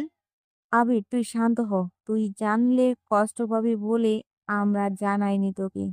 তবে ভাইয়া আর ইতি ছাড়া আয়ানকে কেউ দেখতে পারে না। আমি তো এই বিয়ে মানি না। যে কোনো মুহূর্তে ইরাকে আমার চাই, না হলে আমি সবকিছু ভেঙে চুরমার করে ফেলবো। দেখ আবির, এত পাগলামো করলে চলবে না। বুদ্ধি দিয়ে আয়নকে এই বাড়ির থেকে তাড়াতে হবে। আর ইরা তো আমাদের পক্ষে আছে।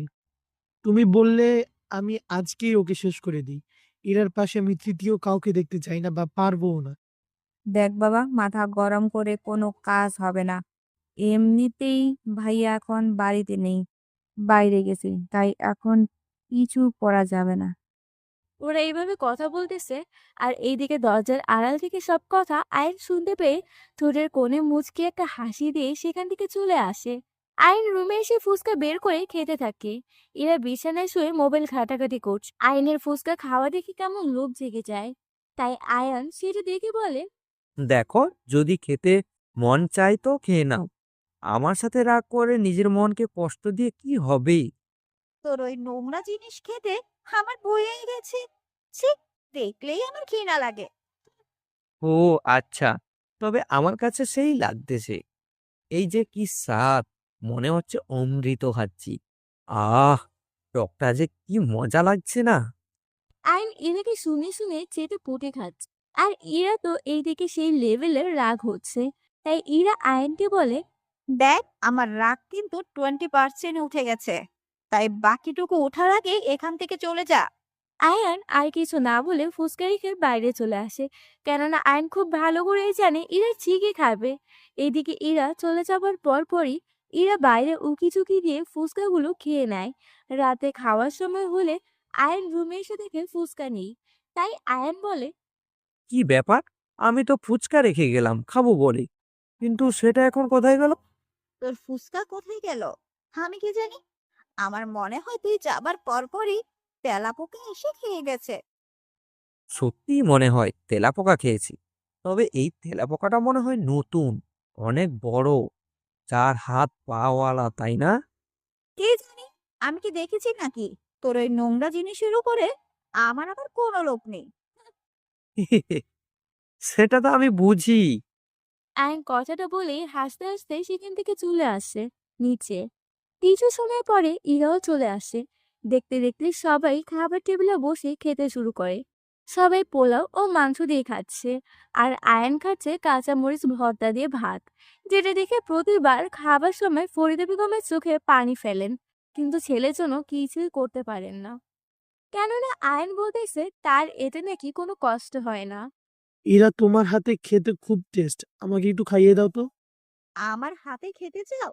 সেটা বললেই তো হয়। এতে আবার এমন করার কি আছে? দাঁড়াও, আমি খাইয়ে দিচ্ছি। হ্যাঁ দাও। দেখ শালা আয়ানের বাচ্চা, তোর চোখের সামনে আমি তোর বউয়ের হাতে আদর করে খাবার খাচ্ছি। আবির উপরের কথাটা আয়নের দিকে তাকিয়ে হাসি দিয়ে মনে মনে বলে। এদিকে ইরা আবিরকে খাওয়াচ্ছে দেখে আয়নের সারা শরীর যেন রাগে চলে যাচ্ছে। তাই কিছু না বলে তাড়াতাড়ি খাবার শেষ করে রুমে আসে। কিছু সময় পর ইরাও চলে আসে। ইরা বিছানায় বসতে যাবে, হঠাৎ এমন সময় মোবাইলে ভাইব্রেশন শব্দ হয়, কিন্তু ইরা সেটা কোথাও খুঁজে পায় না। কিরে, আমার ফোনে তো কোনো শব্দ হচ্ছে না। তাহলে এই ফোনের শব্দ আসছে কোথা থেকে? তোর কাছে কোনো ফোন নাই তো আবার? আজব কথা বলছেন তো আপনি। আমার কাছে আবার ফোন আসবে কোথা থেকে? আমি নিজেই তো খেতে পাই না। জানি না, তবে তাহলে এই শব্দগুলো কোথা থেকে? যাই হোক, তখন তুই ওইভাবে চলে আসলি কেন? নিজের বউ যদি কোনো পরপুরুষকে খাবার খাইয়ে দেয়, তাহলে কোনো স্বামী সেখানে দাঁড়িয়ে থাকতে ভালো লাগবে বলতে পারেন? কিসের স্বামী? আর একবার স্বামী বললে তোর জিভ আমি কেটে ফেলবো। ঠিক আছে, ঘুমিয়ে পড়েন। রাগ করলে আবার আপনাকে বেশি কিউট লাগে। আমি আবার আপনার কিউট লুক দেখে ঘুমাতে পারি না। তার মানে আমি ঘুমালে আমাকে তুই লুকিয়ে লুকিয়ে দেখিস? আমি কেন দেখতে যাব লুকিয়ে লুকিয়ে? বউ আমার, আর দেখতে হবে লুকিয়ে? এটা কোথাও লেখা আছে নাকি? আয়ন আর কোনো কথা না বলে সোজা সোফায় শুয়ে ঘুমিয়ে পড়ে। এভাবেই কয়েকটা দিন কেটে যায়। একদিন আয়নের ফোনে একটা কল আসে। আয়ন ফাঁকে গিয়ে কলটা রিসিভ করে বলে, আসসালামু আলাইকুম স্যার। এখন হঠাৎ কি মনে করে ফোন দিয়েছেন? আমি তো 2 মাসের জন্য যেতেই পারবো না। আরে, আমি তো তোকে সেই জন্যই ফোন দিচ্ছি। শোন, তোর কথা আমি স্যারকে বলেছি। স্যারও তোর কথায় রাজি হয়ে গেল। কেননা সে খুব ভালো করে জানে এই কাজ তোর দ্বারাই করাতে হবে। আর তুই যেই ঘাট দ্বারা, সেটা কি আর স্যারের অজানা? শালা টাকলা মোরাত, তাহলে আমাকে ভালো করেই চিনে গেছো দেখছি। এই ফাজিল, সে কিন্তু তোর স্যার হয়, তাই সম্মান দিয়ে কথা বল। আর শোন, তোকে 2 দিন পরেই যেতে হবে লন্ডন। সবকিছু রেডি আছে? ওকে, ঠিক আছে। তবে আমার বিষয়ে কেউ যেন না জানতে পারে। হুম, ঠিক আছে। এভাবে আরো কিছু কথা বলে আয়ন কল কেটে দিয়ে ওর মায়ের কাছে গিয়ে বলে, মা, আমি না তোমাকে ছেড়ে একটা কাজে 2 সপ্তাহের জন্য ফাঁকে যাব। তুমি নিজেকে আগলে রাখতে পারবে না এই রাক্ষসীদের হাত থেকে? তুই আবার কোথায় যাবি আমি তো বুঝলাম না। আর দেখ বাপ, আমি জানি না তুই কি করিস, তবে যেটাই করিস কখনো খারাপ কাজ করিস না। যদিও আমার বিশ্বাস তুই কখনো খারাপ কাজ করবি না। তোর বাবাও এমন মাঝে মাঝে বাড়ি থেকে উধাও হয়ে যেত, কোথায় যেত সেটা কেউ জানতো না। বাবাও আমার মতো শিক্ষিত ছিল, তাই না মা? তোর বাবার মতন ভালো ছাত্র এই গ্রামে একটাও ছিল না। বাবার চেহারা না আমার এখন মনেই পড়ে না। হয়তো বেঁচে থাকলেও আমার সামনে পড়লে চিনতে পারবো না। এসব কথা মনে করে কষ্ট ছাড়া আর কিছুই হবে না। আমার বিশ্বাস একদিন তোর বাবা আমাদের মাঝে ফিরে আসবে, আমার উপরে তার অভিমান ভাঙবে। এইভাবে আরো অনেক কথা বলে আয়ন সেখান থেকে চলে যায়। আয়নের শ্বশুর চলে এসেছে। তিনি আয়নকে কাছে ডেকে বলে, হ্যাঁ, তুমি অনেক কষ্টে ছিলে এই কয়েকটা দিন, তাই না? ভয় নেই, এখন আমি এসে গেছি। আরে না, কিসের ভয়? এদের সাথে যুদ্ধ করে টিকে থাকাই তো আমার কাজ। সাব্বাস বেটা, বাঘের বাচ্চার মতো কথা। তা এত চিন্তিত দেখাচ্ছে কেন তোকে? ও, আপনাকে তো বলাই হয়নি। আমি একটা কাজে এখান থেকে আগে চলে যাব। 2 সপ্তাহ পর ফিরে আসব। বুঝলাম না, তুই থাকিস আমার বাড়িতে, তাহলে মাঝে মাঝে কোথায় হারিয়ে যাস? যদিও তোর বাবাও এমন করেই হারিয়ে গেছে। আরে না, আমি আপনাদের ফেলে কোথাও চলে যাব না। আর আপনার মেয়েকে তো জীবন দিয়ে হলেও আগলে রাখবো। আমি ভাগ্য করে তোর মতো সুন্দর মনের একটা মানুষকে মেয়ের জামাই হিসেবে পেয়েছি, আল্লাহর কাছে হাজার হাজার শুক্রিয়া। আপনি শুধু দোয়া করিয়েন আমাদের জন্য, তাহলেই হবে। আমার আপনার টাকা পয়সা গাড়ি বাড়ি কিছুই চাই না অন্যদের মতো। আয়নের কথা শুনে রফিক সাহেব কিছুটা হলেও বুঝতে পেরে যায়, তাই আর কিছু না বলে সেখান থেকে চলে যায়। এইদিকে আয়ন রুমে আসলে ইরা জিজ্ঞাসা করে, কে রে ফকিরের বাচ্চা, তুই নাকি 2 সপ্তাহের জন্য কোথাও যাচ্ছিস? হুম, আমাকে মেরে মেরে আপনার হাত তো ব্যথা হয়ে গেছে, তাই এখন 2-1 দিন রেস্ট নিলে ঠিক হয়ে যাবে। চুপ কর, বেশি কথা বলবি না। তা তুই কোথায় যাচ্ছিস শুনি? যাব কোথাও? আমার কপাল নিয়ে যাবে আমাকে সেখানে। তোর সাথে কথা বলাই বেকার শুধু। যা সর এখান থেকে। হ্যাঁ হ্যাঁ। এভাবেই চলে যায় একটি দিন। আয়ন ইতির সাথে ছাদে বসে কথা বলছে, এমন সময় ইরাও ছাদে আসে, তবে কিছুই বলে না। তবে দেখেই বোঝা যায় আয়নকে ইতির সাথে কথা বলতে দেখে একটু একটু জেলাস ফিল করছে। আচ্ছা ইতি, তুমি কি আশেপাশে কোনো কিছু পোড়ার গন্ধ পাচ্ছ? আয়নের কথা শুনে ইতি এদিক সেদিক তাকে বোঝার চেষ্টা করে আসলে কোথাও থেকে পোড়া গন্ধ আসছে কিনা, কিন্তু কোনো গন্ধ না পেয়ে ইতি আয়নকে বলে, আচ্ছা ভাইয়া, আমি তো আশেপাশে কোনো কিছুর পোড়ার গন্ধ পাচ্ছি না। তা আপনি কিসের গন্ধ পাচ্ছেন? গন্ধ তো অবশ্যই আসছে, যেটা তোমার নাকে না আসলেও আমার নাকে ঠিকই এসে দোলা দিচ্ছে। এবার আয়নের কথা শুনে ইরা মুখটা বেঁকিয়ে সেখান থেকে চলে যায়। ব্যাস, ইতিরও বোঝা শেষ গন্ধ কোথা থেকে আসে। ভাইয়া, এবার বুঝতে পারছি এই গন্ধ কোনো কিছু পোড়ার গন্ধ না, বরং কারোর জেলাস ফিল হবার গন্ধ। এই তো ইতি, তোমার মাথায় অনেক বুদ্ধি হয়েছে। কে বলেছে তুমি অঙ্কে কাঁচা? আমি তো বলি, যে তোমাকে অঙ্কে কাঁচা বলে সেই বড় কাঁচা। এই সত্যি কথাটাই তো আমি আপুকে সব কাউকে বোঝাতে পারি না। ভাই, আপনিই আমার কষ্টটা বুঝলেন। ভাই যখন হয়েছি, তখন শালিকার মনে কষ্টটা তো একটু হলেও বুঝতে হবে। এভাবে ওরা আরো অনেক কথা বলে ছাদ থেকে নেমে আসে। এইভাবে কেটে যায় দিন। আর সকালে আয়ন ওর মা ও শ্বশুরকে বলে, মা, তুমি তোমার খেয়াল রেখো, একদম আমার জন্য কোনো চিন্তা করিও না। তোকে না দেখে আমার চিন্তা হবে না, এটা কি ভাবা যায়? তোকে না দেখলে আমি একটি মুহূর্তেও থাকতে পারি না। তাহলে তোকে না দেখে এতদিন কিভাবে থাকবো বল?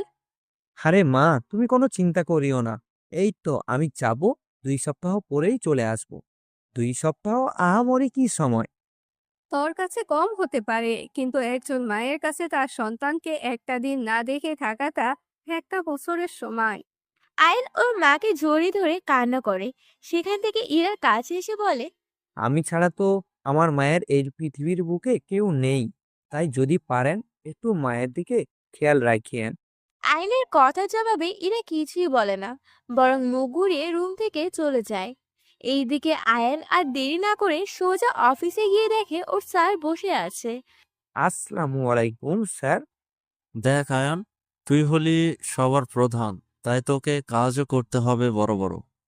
হ্যাঁ, সেই জন্য তো নতুন বিয়ে করা বউকে রেখে 2 মাসের ভিসা 2 সপ্তাহ বানিয়ে যাচ্ছি। তুই আর ভালো হলি না। আচ্ছা, দেরি হয়ে যাচ্ছে, এনে তোর সব কাগজপত্র আর ওই রুম থেকে পোশাক ও ব্যাগ নিয়ে ছাদে যা। হেলিকপ্টার তোর জন্য অপেক্ষা করতেছে। তুই এখান থেকে সোজা ঢাকায় যাবি, ওখান থেকে সোজা লন্ডন। আচ্ছা স্যার, ঠিক আছে, আমি তাহলে এখন যাই। বাই স্যার, আল্লাহ হাফিজ, ভালো থাকবেন। আয়ন কথাটা বলেই চলে আসে। সব কিছু করে হেলিকপ্টারে করে সোজা ঢাকায় চলে আসে। আয়ন এয়ারপোর্টের ভিআইপি গেট দিয়ে ভেতরে ঢুকে কিছু কাজ করে বসে আছে। আর ওর সব কাগজপত্র কাজ করছে অন্য একজন। সব কাজ হয়ে গেলে কাগজপত্র দিয়ে যায়। তারপরে আয়ন তাকে ধন্যবাদ জানিয়ে বিমানে গিয়ে বসে। এদিকে একজোড়া চোখ আয়নকে দেখে অবাক হয়ে যায়, কেননা তার বিশ্বাস হচ্ছে না আয়ন এখানে থাকতে পারে, তাও আবার এমন সাহেবী পোশাকে। লোকটা কে হতে পারে সেটা জানতে পারবেন। আয়ন বিমানে বসে আছে। আয়নকে যেহেতু বিমানের পাইলট আগেই চেনে, তাই বিমানবালারে একটু বেশি সেবা করতেছে।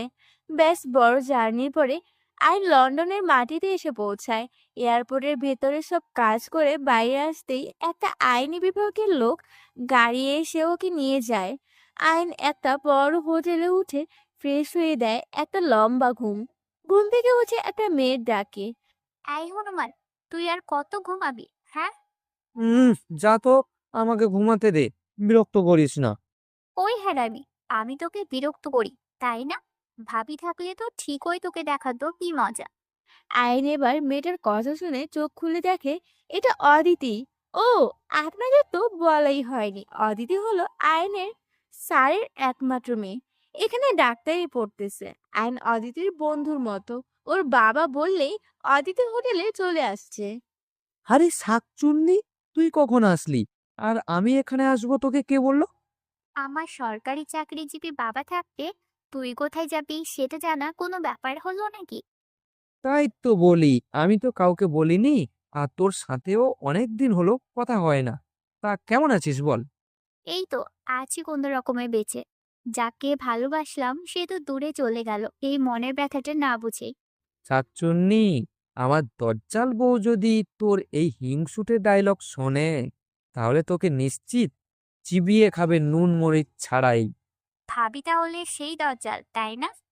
খালি কি দজ্জাল, ফুরাই বিন্দি মরিচের ডিব্বা। আমাকে এখনো তার মনে জায়গা দেয়নি রে। সমস্যা নেই, একদিন ঠিকই তোর ভালোবাসাটা বুঝবে। আর তুই যে জন্য ওই বাড়িতে গিয়েছিস সেটা কি কেউ জানে না নাকি? আরে না, মিশনের কথা কি আর কাউকে বলা যায় নাকি? এভাবেই আরো অনেক কথা বলে বিকেলে ওরা দুজনে ঘুরতে বের হয়। লন্ডনে কিছু ভালো ভালো নিদর্শনের জায়গা থেকে ঘুরে আসে। জানিস আয়ান, আমি না তোর সাথে এভাবে পথ চলাটা খুব মিস করি। মিস করে লাভ নেই, কেননা তোর জায়গায় অন্যজন কেউ হাঁটার অধিকার নিয়েছে। আচ্ছা, তুই এখনো বিয়ে করছিস না কেন? পড়াশোনা তো বিয়ের পরেও করতে পারবি। তোর মতো যে কাউকে ভালো লাগে না, আর তোর মতো করে ওই রাগফালিকে কেউ বোঝেও না। বাবা তো সব সময় বলে বিয়ে করতে, কিন্তু আমি করি না। করে নে, বাবা মায়ের কথা শুনতে হয়। আর বিয়ে না করলে তোর পোলা মাইয়া আমাকে আঙ্কেল আঙ্কেল বলে ডাকবে কি করে? আয়ন কথাটা বলে হাসতে শুরু করে। আর এইদিকে অদিতি আয়নকে মারতে শুরু করে। আসলে আয়নকে অদিতি খুব ভালোবাসতো, যেটা আয়ন শুধু বন্ধুদের কাতারেই দেখেছে। খবিস, তুই আর ভালো হলি না। বাবা ঠিকই বলে তুই আসলে একটা বদমাইশ ফাজিলের হাড্ডি। তাই নাকি? হুম, সেটাই তো, একেবারে ফাজিল। এভাবে আরো অনেক ঘোরাঘুরি করে ওরা কিছু খেয়ে বাসায় চলে আসে। অদিতি ওর বাসায় চলে যায় আর এইদিকে আয়নও বাসায় আসে। রাতে আর কোথাও না গিয়ে খেয়ে ঘুমিয়ে পড়ে। পরের দিন সকালে এখানকার অফিসে গিয়ে সবকিছু ঠিক করে অনেক সময় কাজ করে বাসায় চলে আসে। এভাবে অফিসে কাজ অদিতির সাথে ফাজলামি করেই পার হয়ে যায় 4 দিন। এইদিকে আয়নের মা ইরার কাছে গিয়ে বলে, হীরা মামুনি, একটা কথা বলি, তুমি কি রাগ করবে? রাগ করার কথা বলে তো রাগ করবই, এটাই স্বাভাবিক। তা কি বলতে চাস শুনি? আয়ান তো কোথায় গেল তার কিছুই জানি না। তা বলছিলাম কি, ও কি তোমাকে ফোন করে কিছু বলেছে নাকি? না, তার খবর আমি জানি না। দেখেন গিয়ে কোনো মেয়ের সাথে লুচ্চামি করে বেড়াচ্ছে। আর হ্যাঁ, ওর কথা আমাকে জিজ্ঞেস করতে আসবেন না, বলে দিলাম। ঠিক আছে মা, আমি তাহলে আসি, কেমন? আয়নের মা চোখ ভরতে পানি আর বুক ভরতে কষ্ট নিয়ে ইরার কাছ থেকে চলে আসে। এদিকে ইরা দাঁড়িয়ে দাঁড়িয়ে ভাবে, না, তার সাথে কি এমন ব্যবহার করে ঠিক করলাম? তার ছেলে বাহিরে, আর তার জন্য তো কষ্ট হবে, এটা স্বাভাবিক। ধুর, আমি এসব কি ভাবছি? এইসব ভাবলে হবে না। এইদিকে আয়নের মাকে কাঁদতে কাঁদতে চলে যেতে দেখে ইতি বলে, আন্টি, আপু তোমাকে আজকেও কষ্ট দিয়েছে তাই না? জানি না আপুটা ঠিক কবে তোমাদের বুঝবে, হাসি খুশি ভাবে আপন করে নিবে। না রে মা, বৌমা আমাকে কি বলবে? আসলে আমার চোখে কি যেন পড়েছিল, তাই তো চোখে একটু পানি। আমার কাছে ছাপিয়ে আর কি লাভ বলো? আমি তো সবটা বুঝি তাই না? তবে চিন্তা করিও না, আপু একদিন ঠিকই বুঝতে পারবে। হ্যাঁ রে মা, সেটাই যেন হয়। ছেলেটার মুখের দিকে তাকালেই আমার কান্না পায়। আমার জন্য নিজেকে বলি করলো। এভাবে দুজন আরো অনেক কথা বলে। এইদিকে 2 দিন পরে সবাই সোফায় বসে কথা বলছে। এমন সময় আবির সবার সামনে বলে, ইরা চলো না আজকে একটু ঘুরতে যাই, তোমাকে নিয়ে তো আর কোথাও ঘুরতে যেতেই পারলাম না। তোমার হাতে তো অনেক সময় দেখি না। তুমি ভুল সময়ে কল দিয়েছো, কেননা আজকেও আমার হাতেই সময় নেই।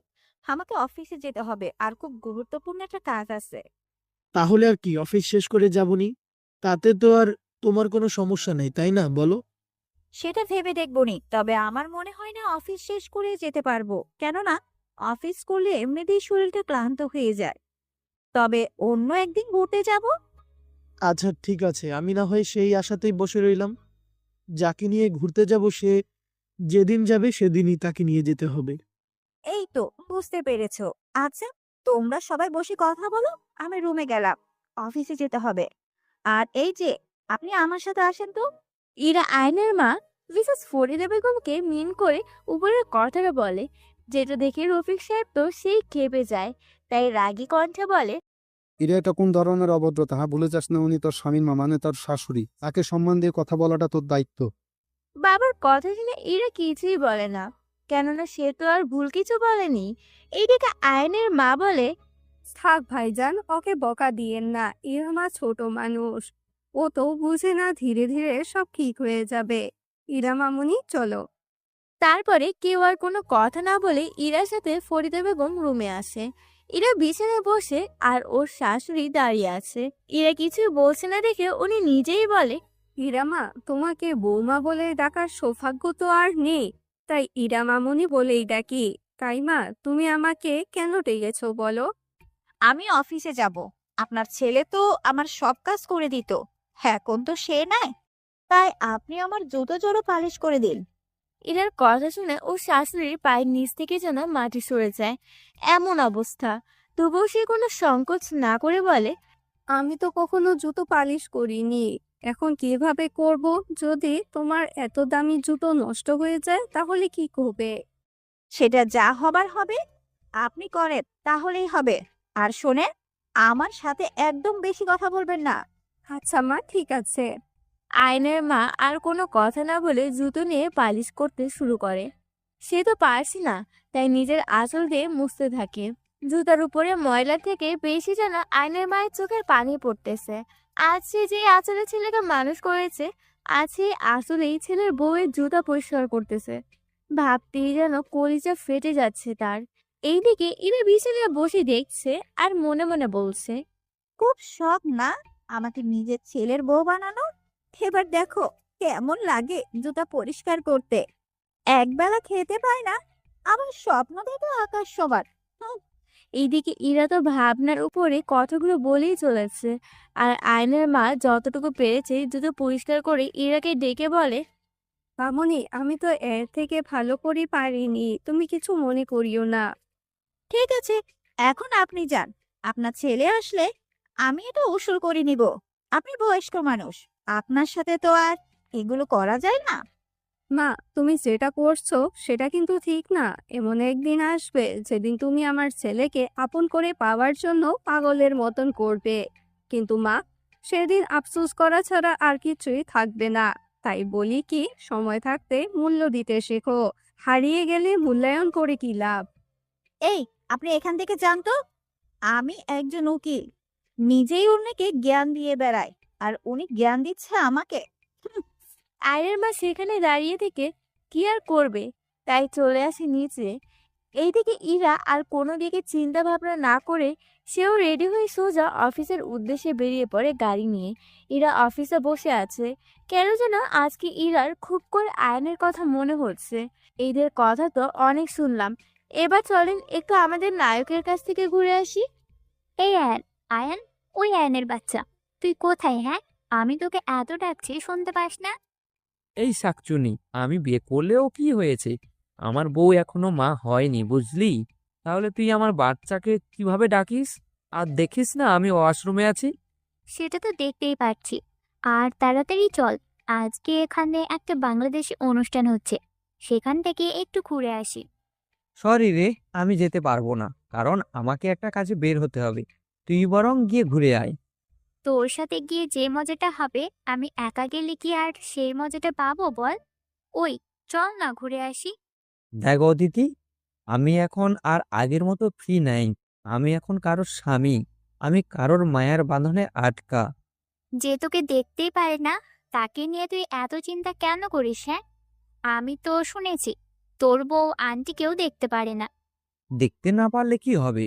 আমার মায়ের আবার এই মেয়েই পছন্দ। সে পছন্দ করেই আমাকে বিয়ে করিয়েছে। তোর সাথে কথা বললে কোনো লাভ নাই, সেটা আমি আগের থেকেই খুব ভালো করে জানি।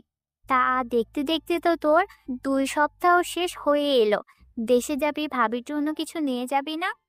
সে কি আমার জিনিস পরবে নাকি? তবুও কিছু একটা নিয়ে যাব, যদি অনিচ্ছা থাকা সত্ত্বেও। তাহলে চল শপিং করতে, পরে আবার সময় পাবি নাকি? না রে, আজকে যাওয়া যাবে না। তোর সাথে শপিং করতে আমি না হয় কালকে যাব। আজকে অফিসের কাজটা খুবই জরুরি। ঠিক আছে, কি আর করা, তুই হলি অনেক বিজি একজন লোক। তোর সাথে কোথাও যেতে হবে, টিকিট কেটে রাখতে হবে। আচ্ছা, আমি তাহলে আজকে যাই। হোটেলে একটা ছেলের কাছে দেখলে আবার লোকে কি বলবে? এই তো, তোর অনেক বুদ্ধি হয়েছে। আচ্ছা, তুই তাহলে এখন যা, আমি কালকে তোকে ডেকে নিবনি। কুত্তা, তোকে ডাকতে হবে না, আমি নিজেই সময় মতো চলে আসবো। অদিতি কথাটা বলেই সেখান থেকে চলে যায়। আর এইদিকে আয়নও বের হয়ে পড়ে অফিসের দিকে। আসলে অদিতি আয়নকে একটু বেশি ভালোবাসতো, কিন্তু আয়ন ওকে কখনোই সেই নজরে দেখেনি। মেয়েটা বেশ চঞ্চল প্রকৃতি, তবে মনটা খুবই ভালো। বড়লোকের মেয়ে হয়েও কখনো কারোর সাথে অহংকার করে না ইরার মতো। অদিতি খুব করে চাইতো আয়নকে তার জীবনে, কিন্তু নিয়তি যে তার মনের আশাটা মনেই রেখেছে। এইদিকে আয়ন অফিসে পুরো দিন কাজ করে বাসায় ফিরে আসে। বাইরে থেকে খেয়ে আসে কেন জানি আর খেতে ইচ্ছে হচ্ছে না আয়নের। তাই বিছানায় শুয়ে এই পাশ ওপাশ হয়ে শুধু ইরা ও মায়ের কথা ভাবছে। আজকে 14টা দিন হলো তাদের সাথে কথা হয় না। খুব করে ইচ্ছে হচ্ছে এরার রাগি মাখা ঝাঁঝালো কণ্ঠটা শুনতে। যেই ভাবা সেই কাজ। আয়ন পকেট থেকে ফোনটা বের করে ইরার নাম্বারে কল দেয়, কেননা ইরার নাম্বারটা আগে থেকেই রেখেছিল, কখনো কল দেওয়া হয়নি। এইদিকে ইরা আনমনা হয়ে বারান্দায় দাঁড়িয়ে আকাশের দিকে তাকিয়ে কি যেন দেখছে আর গভীর ভাবনায় ভাবছে। এমন সময় হাতে থাকা ফোনটা বেজে ওঠে।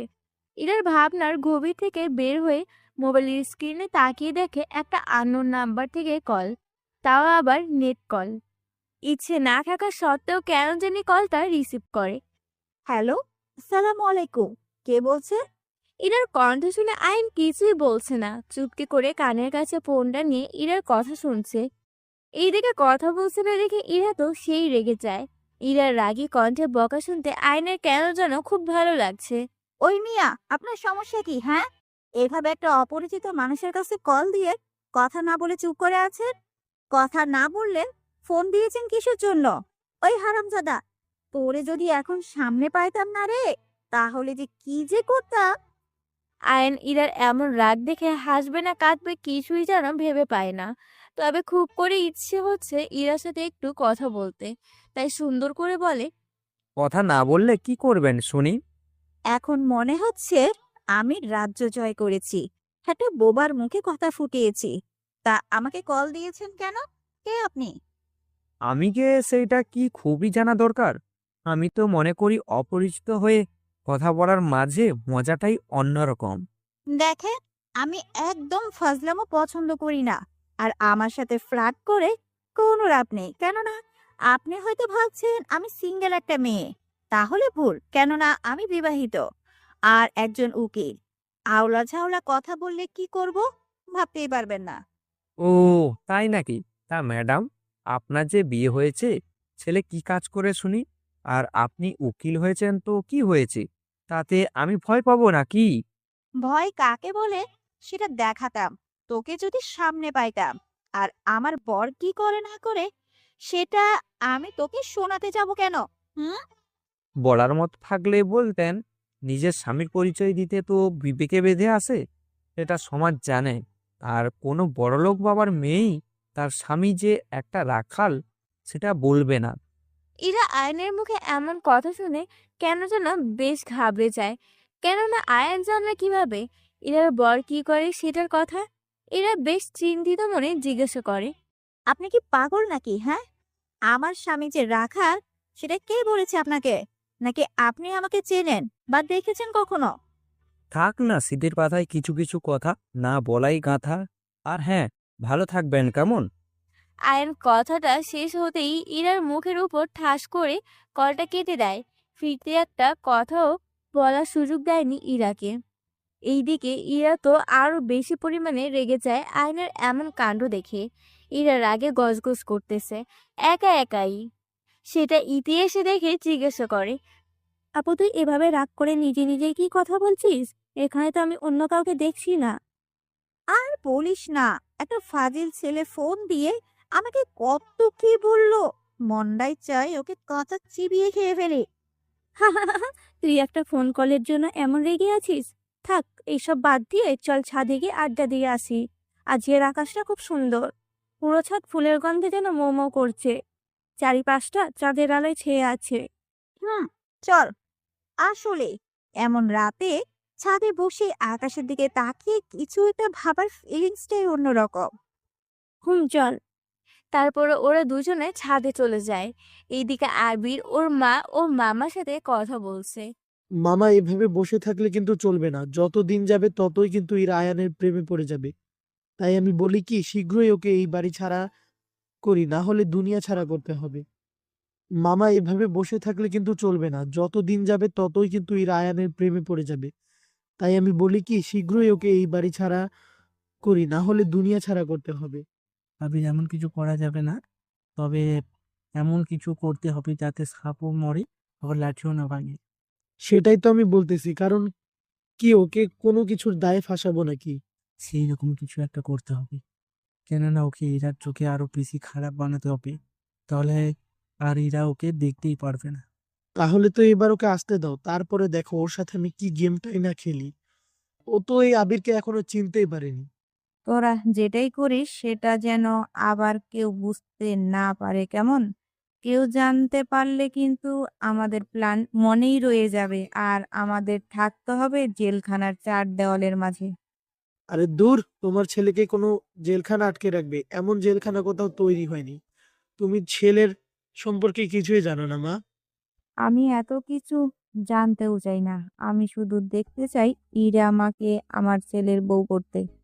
বপু, তোমার মনের আশা খুব শীঘ্রই পূরণ হবে, তুমি একদম চিন্তা করিও না। এইভাবে ওরা আরো কথা বলে।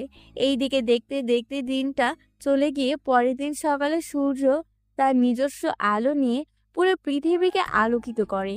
চারপাশে পাখির কিচিরমিচির শব্দে যেন আয়নার ঘুমটা আরো অনেক আগেই ভেঙেছে। আয়ন কফির মগ হাতে নিয়ে বারান্দার গ্রিল হাতে বাইরের দিকে তাকিয়ে সুন্দর দৃশ্য দেখছে। কেননা এই হোটেলটা একটা সমুদ্রের পাশে, তাই বাইরের দিকটা খুবই সুন্দর। হঠাৎ আয়নের ভাবনায় ছেদ ঘটে। দরজায় কলিং বেলের শব্দে আয়ন খুব বুঝতে পারে এখন অদিতি এসেছে। তাই আয়ন দরজার কাছে গিয়ে গ্লাসের ভেতর দিয়ে দেখে না অদিতি নয়, বরং অপরিচিত কেউ। তা আবার ৫-৭ জন, দেখতে একদম দানবের মতো। আয়ন ভয়কে জয় করেছে আগেই, তাই দরজা খুলে দিলেই ওরা ভেতরে এসে আয়নের মাথায় বন্দুক ধরে। আয়ন কেন যেন এক মুহূর্তে কেমন হয়ে গেছে। ওদের কথা শুনে আয়নের মেজাজ খারাপ হয়ে যায়, কেননা আয়ন ওদের গোপন তথ্য ফাঁস করবে বলেই মারতে এসেছে। আয়ন খুব চালাকির সাথে বন্দুকটা নিজের দখলে নিয়ে সবাইকে মেরে ফেলে, তবুও কোনো রকম প্রাণে বাঁচিয়ে রাখে। পুলিশ খবর দিয়ে সবগুলোকে হাসপাতালে পাঠিয়ে দেয়। এইদিকে আয়ন ফ্রেশ হয়ে রেডি হতেই অদিতি এসে হাজির। কি রে, আমি আসার আগেই আজকে তুই রেডি হয়ে বসে আছিস? কিছুই তো বুঝতে পারছি না, যেখানে আমি এসে 1 ঘন্টা বসে থাকার পরে তুই রেডি হতি। দেখলাম তুই অন্য কারোর হবু বউ, তাহলে আমি অন্য কারোর জামাই হয়ে এভাবে কষ্ট দেওয়া কি ঠিক হবে? তাই নিজের ব্যবহারটাকে একটু পরিবর্তন করলাম। বাপ্পা, এ যেন ভূতের মুখে রাম নাম। আচ্ছা, যাই হোক, এখন চল বাইরে থেকে নাস্তা করে তারপরে শপিং করতে যাব। প্লিজ আয়ান, আজকের দিনটা তুই আমাকে দে। আমার সব সময় এখনো আমার একমাত্র দজ্জাল বউয়ের জন্য, তাই তোকে সময় দিতে পারবো না, তবে এইটুকু সময় দিতেই পারি। তুই আসলেই ভালো হবি না, ফাজিল একটা। আচ্ছা, তাড়াতাড়ি চল। তারপরে ওরা দুজনে বের হয়ে পড়ে। আয়নের এখানে সব কাজ শেষ, তাই আজকে দিনটা সে ফ্রি আছে। আয়ন অদিতিকে নিয়ে একটা রেস্টুরেন্টে ঢুকে পছন্দ মতো খাবার খেয়ে শপিং মলে প্রবেশ করে। আচ্ছা পেতনি, বলতো আমি কি নিলে ভালো হবে?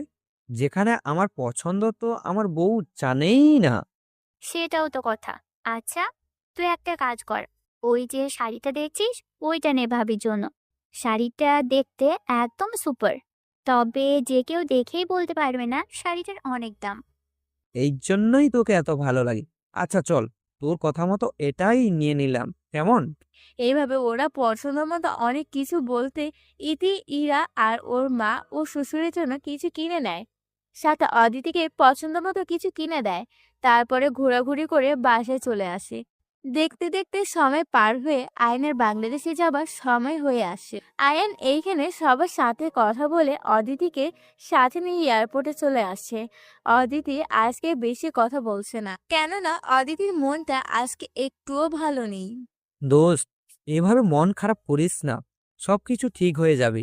আগে একটা বিয়ে করে নে, ফুটফুটে দেখতে 1 ডজন বাচ্চা হবে, তারা আমাকে বলবে আঙ্কেল আঙ্কেল, শুনতে খুবই ভালো লাগবে। আয়নের কথা শুনে অদিতি ফিক করে হেসে দেয়, কেননা অদিতি যতই মন খারাপ করে থাকুক না কেন আয়নের এমন কথা শুনে না হেসে পারেই না। জানিস আয়ান, আমি এই কয়েকদিন খুবই আনন্দের সাথেই ছিলাম, কিন্তু এখন থেকে আবার সেই আগের মতো একা হয়ে যাব। তোর পাগলি, মন খারাপ করিস না, সব ঠিক হয়ে যাবে। আর পরীক্ষা শেষ হলেই দেশে চলে আয়, কেমন? হুম, ঠিক আছে। আমি তো আজকেই যেতে পারলে ভালো হতো। এইভাবে অনেক কথা বলে আয়ন অদিতি থেকে বিদায় নিয়ে ভেতরে চলে আসে। তারপরে ভেতরের সব কাজ শেষ করে বিমানে গিয়ে বসে। বেশ কিছুক্ষণ পরে বিমান লন্ডনের মাটি থেকে বাংলাদেশের উদ্দেশ্যে উড়াল দেয় আকাশপথে। দীর্ঘ সময় জার্নির পরে আয়ন বাংলাদেশের মাটিতে প্রবেশ করে। আয়ন প্রথমেই কন্ট্রোলমেন্টে গিয়ে সবার সাথে দেখা করে ওর স্যারের কাছে যায়। কিরায়ন, তুই এই কয়েকদিন বেশ সুন্দর হয়ে গেছিস দেখছি। আপনার দজ্জাল মেয়ে থাকতে এটা তো অসম্ভবের কিছুই না। সেটা তো আমি জানি। তা চল, স্যার তোকে নিয়ে তার কাছে যেতে বলেছে। আজকে স্যার ফ্রি, বাসায় আছে। আচ্ছা চলেন, একটা কথা জিজ্ঞেস করি, আমি শুনেছি স্যার নাকি একা থাকেন। আমিও সেটাই শুনেছি, তবে আমি তাকে জিজ্ঞেস করলে কিছুই বলে না। একজনের ব্যক্তিগত কথা না বললে তো আর জোর করে শোনা যাবে না, তাই জোর না করাই ভালো। এভাবে ওরা কথা বলতে বলতে নূর হোসেন সাহেবের বাড়িতে চলে আসে। বাড়ির কলিং বেল দিতেই দরজা খুলে দেয় নূর হোসেন সাহেব। আসসালামু আলাইকুম স্যার, কেমন আছেন? ওয়ালাইকুম সালাম, আমি ভালো আছি মিস্টার আদনান। তা আপনাদের কি অবস্থা? স্যার, আমিও অনেক ভালো আছি। আয়ান আজকেই চলে এসেছে কাজ শেষ করে, তাই আপনার কাছে ওকে নিয়ে আসলাম। নূর হোসেন সাহেব আয়নের দিকে হা করে তাকিয়ে আছে। কেন জানি তার খুব আপন মনে হচ্ছে আয়নকে দেখে। আর আয়নকে সে এই প্রথম দেখলো, এর আগে কখনো তেমন করে সামনাসামনি দেখা হয়নি। নূর হোসেন সাহেব ধ্যান ভেঙে আয়ন বলে, আচ্ছা স্যার, আপনি আমাকে হঠাৎ কি মনে করে ডেকে পাঠালেন সেটাই তো জানা হলো না, যেখানে এত বছরেও আমাকে কখনো আপনার কাছে ডাকেন নাই।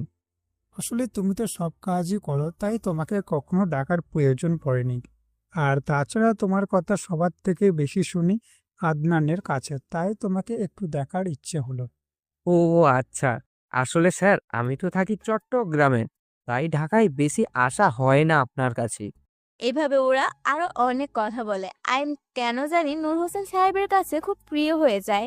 কিছু সময় গল্প করে তিনজন একসাথে খাবার খেয়ে আইন যাবার জন্য বলে, স্যার আপনার সাথে কথা বলে খুব ভালো লাগলো, মনটাই চায় আপনার কাছেই কিছু সময় আরো থেকে যাই, কিন্তু সেটা আমার হবে না, কেননা আমি 2 সপ্তাহ আগে মাকে দেখে গেছি, তাকে দেখার জন্য মনটা ব্যাকুল হয়ে আছে। আচ্ছা ঠিক আছে, যাও। তোমার মতো আমরাও একটা ছেলে ছিল, তাদের রেখে আমি চলে এসেছিলাম চাকরির জন্য রাগ করে, কিন্তু পরে তাদের সাথে আর কখনো দেখা হয়নি।